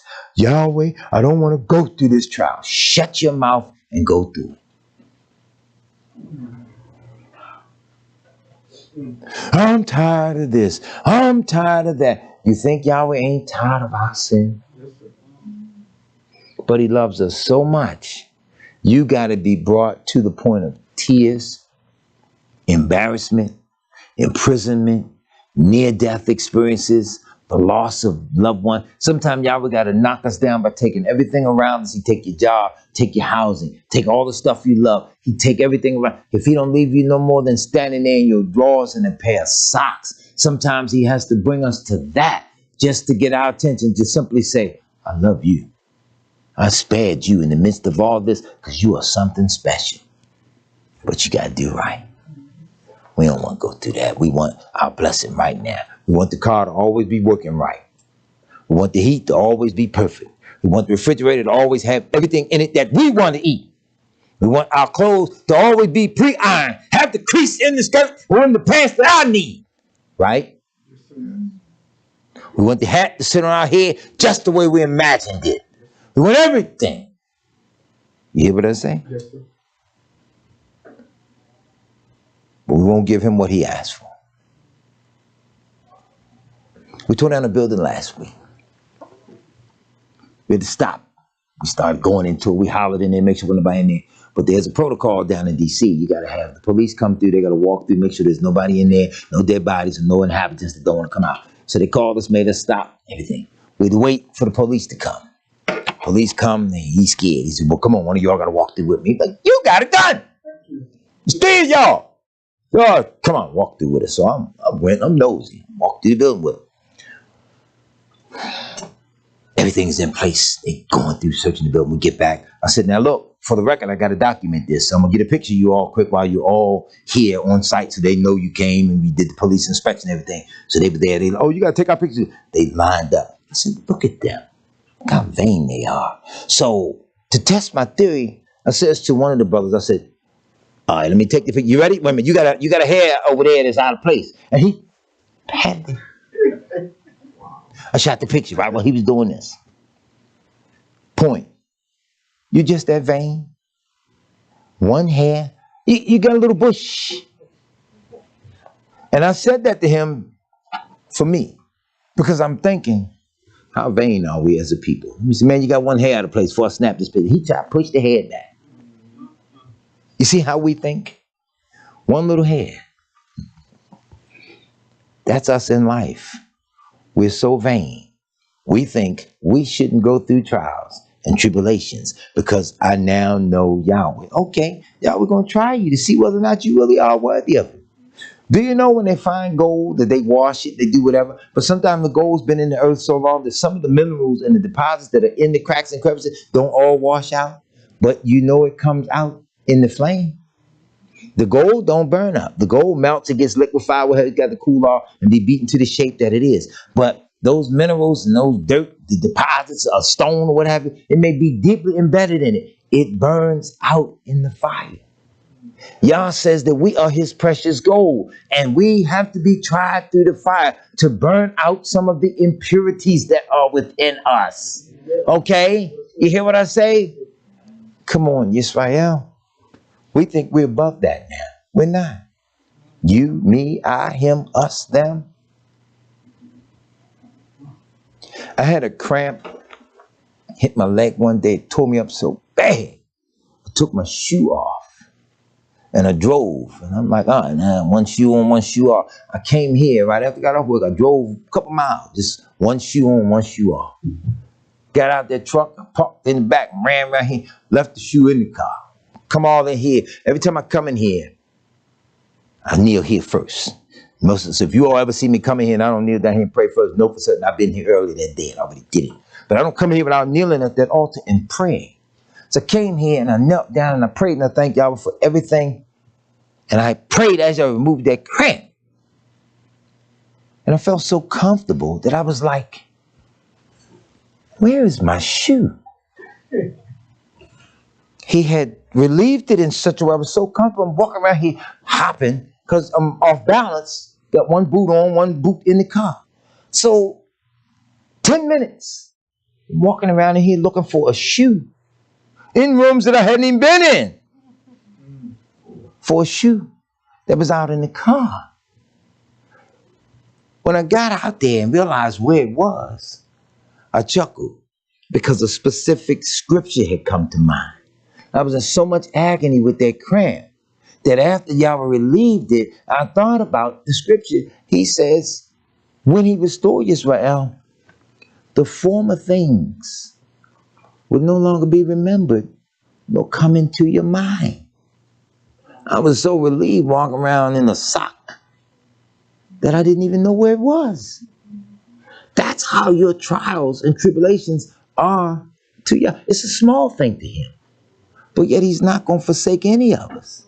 Yeah. That is why you keep hearing me constantly say, calm down. We're a new generation. We're new to the knowledge of Yahweh. We want everything to go our way. We're the microwave generation. But you got to go through a little something in order to get through. I talked to Elder Vicks, and every time I talk to him, when we use this term, the old man, I talk to my father, we call him the old man. Well, I don't know how the world feels. When we say old men, we're saying it in the utmost respect. And I talk to Elder Vicks, and I don't care what ailment or what his suffering is, his pain, his aches and pains. As an elder in Yahshua, he never complains about that. He always speaks to me in a way and in a manner that encourages me that if Abba Yah bless me to get to his age, like my father did and a couple of the other elders, you didn't hear them stand around complaining about some of the smallest stuff in life because Yahweh had brought them so far.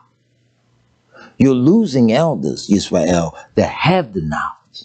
You got a new generation that think they have the knowledge without ever realizing that the knowledge of Yahweh is past man's ability to find out. So if it's beyond the understanding of us as younger men who have lost sight of the ways of Yahweh, we won't be of any real help to the children of Israel. So I say to you all in conclusion, that as you calm down, keep in mind that Yahshua said it and said it best. When he spoke a parable to the people of Israel,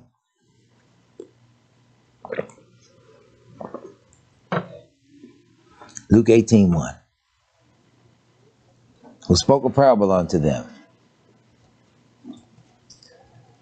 to the intent that men ought to always pray and not to faint. In your next trial or your next tribulation, in the opening phase of it, when it first hits, here's how you come through it. Remind yourself that just like Yahweh's words of prophecy says, and it shall come to pass, then this too shall pass. To get through it, you got to go through it. Yes, sir. You hear me? Yes, sir. That's the key to it. Know that it is your lot. Don't act like this is a wrong trial here. I ain't supposed to go through this. That's the one Yahweh picked for you. That's the child he chose. That's the tribulation he chose.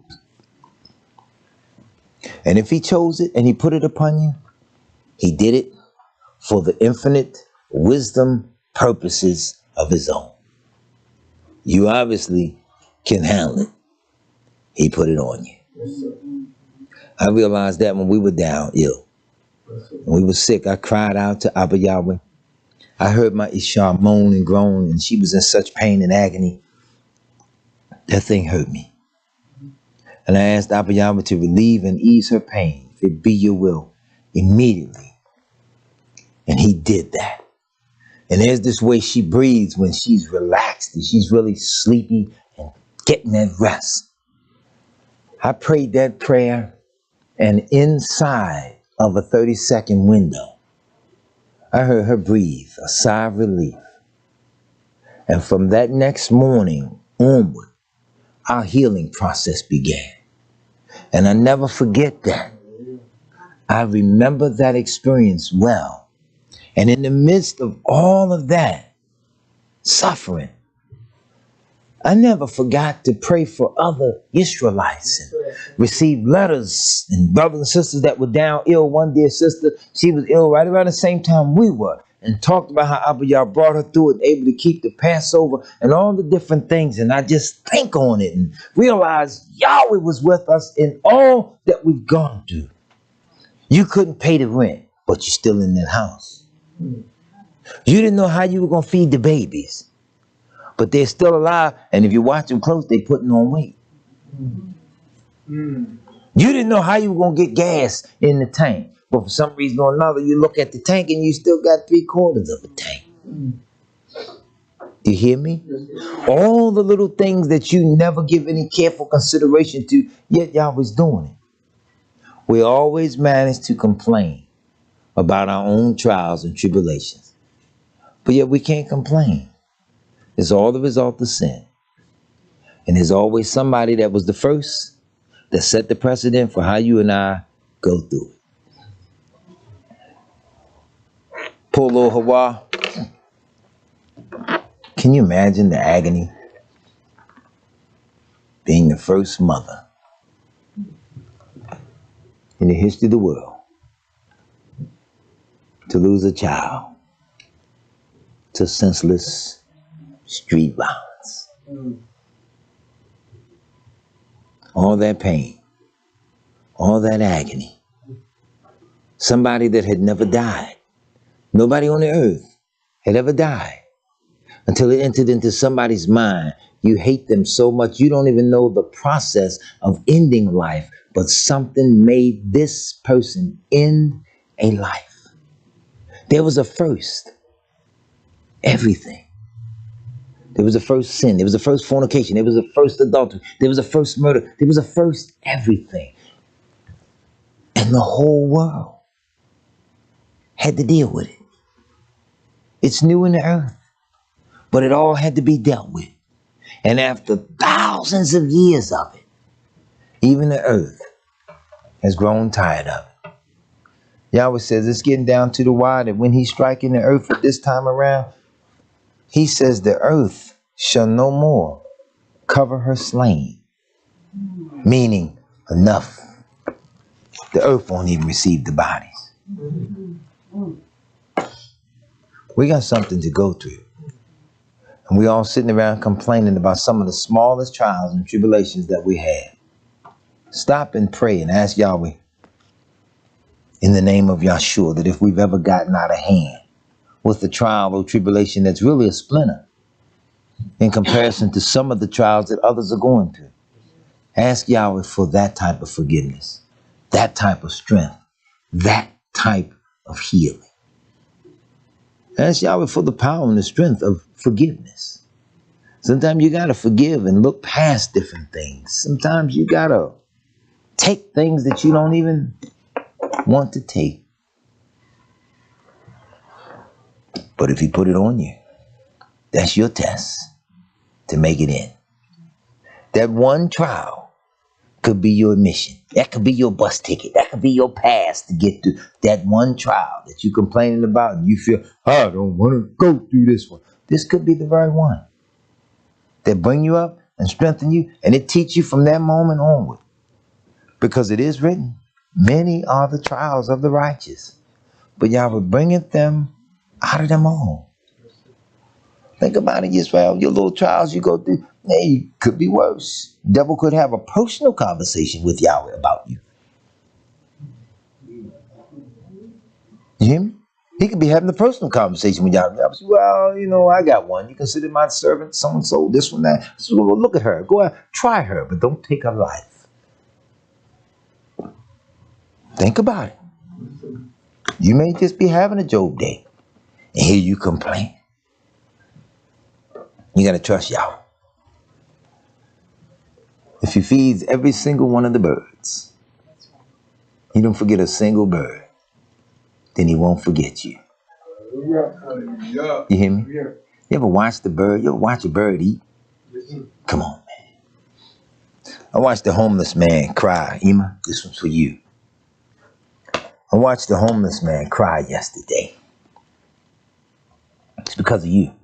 Because that money you give me to give to the less fortunate.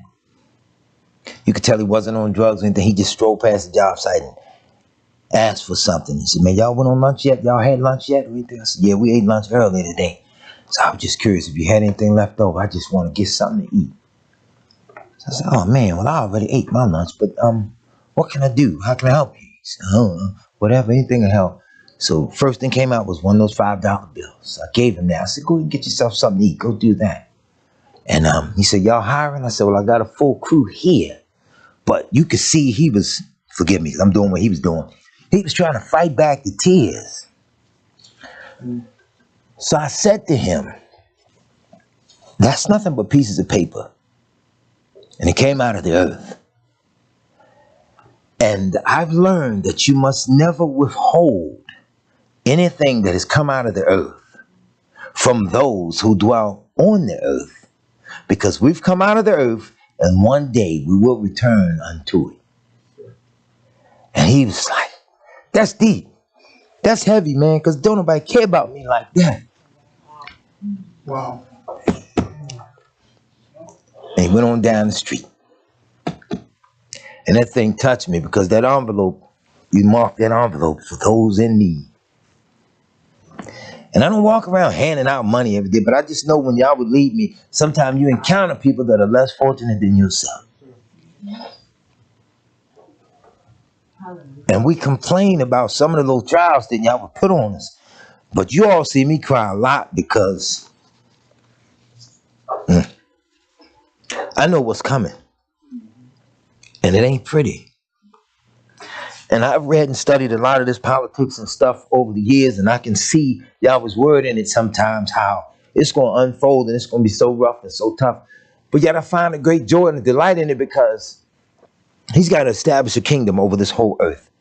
And that kingdom will take in the totality of all people of every kindred and tongue and nation. And yet we hate each other so bad. We can't seem to make it, we can't seem to get along because whatever transgressed Yahweh's Torah thought itself to be so right that it accused the brethren before Yahweh night and day. Keep that in mind. It wasn't always just evil, evil. He thought himself to be so perfect and so upright that he was always accusing the brother. And they didn't hit the standard. They didn't do this. They didn't do that. So thereby he became an adversary. You understand how it happened? By thinking so perfect and beautiful that he became an adversary. And that's how the whole world is today. So we can't be adverse to one another and really love Yahweh Yahshua. So as is written in the book of Enoch, you got to be careful as you look into the face of a man and despise the face that you see. Because the face that you see is also the face of Yahweh. You hear what I say? That's what he made. So, yeah, you got to rebuke and chastise, set one another straight from time to time. But to get where we're trying to go, we got a long road to travel. It's going to be rough and it's going to be tough. Yeah, Israel, it's going to be some Wednesday nights where you may not get that notification. And you may not get it just because of the simplicity of the fact that we just made. Just stand down. We're going to keep the Shabbat. We're going to keep that Shabbat. If you don't see us Wednesday night, you know we'll be here Shabbat. But someday, yeah, sometimes go back to the file. You'd be surprised what's on their channel since 2016. Go back through it. But more than just sit and view a thing, don't forget to live it. That's right. Live it. Be kindly affectionate towards one another. Have love and honor towards each other. Seek that. For in loving each other, you will really cover a multitude. So I don't think we know what that means. Just by having enough love. Yeah, you sinned last week against this one or that, but you got so much love, you had compassion on one. He may wipe that sin away that you did because you showed love over here to somebody else. And I don't just mean no hypocritical love and no favor or no dollars or anything. Sometimes it's just the kindness of a prayer. Sometimes it's just the thought of receiving one another. Whatever the case may be. Serve Yahweh. Serve him with your whole heart. In conclusion, I simply say, it's not as difficult as we make it out to be. Fear. Let us stand. Father Yahweh, we simply ask of you in the mighty name of Yahshua to please be with us as your people. Have mercy upon us because we do realize that the end times are drawing down upon us rapidly.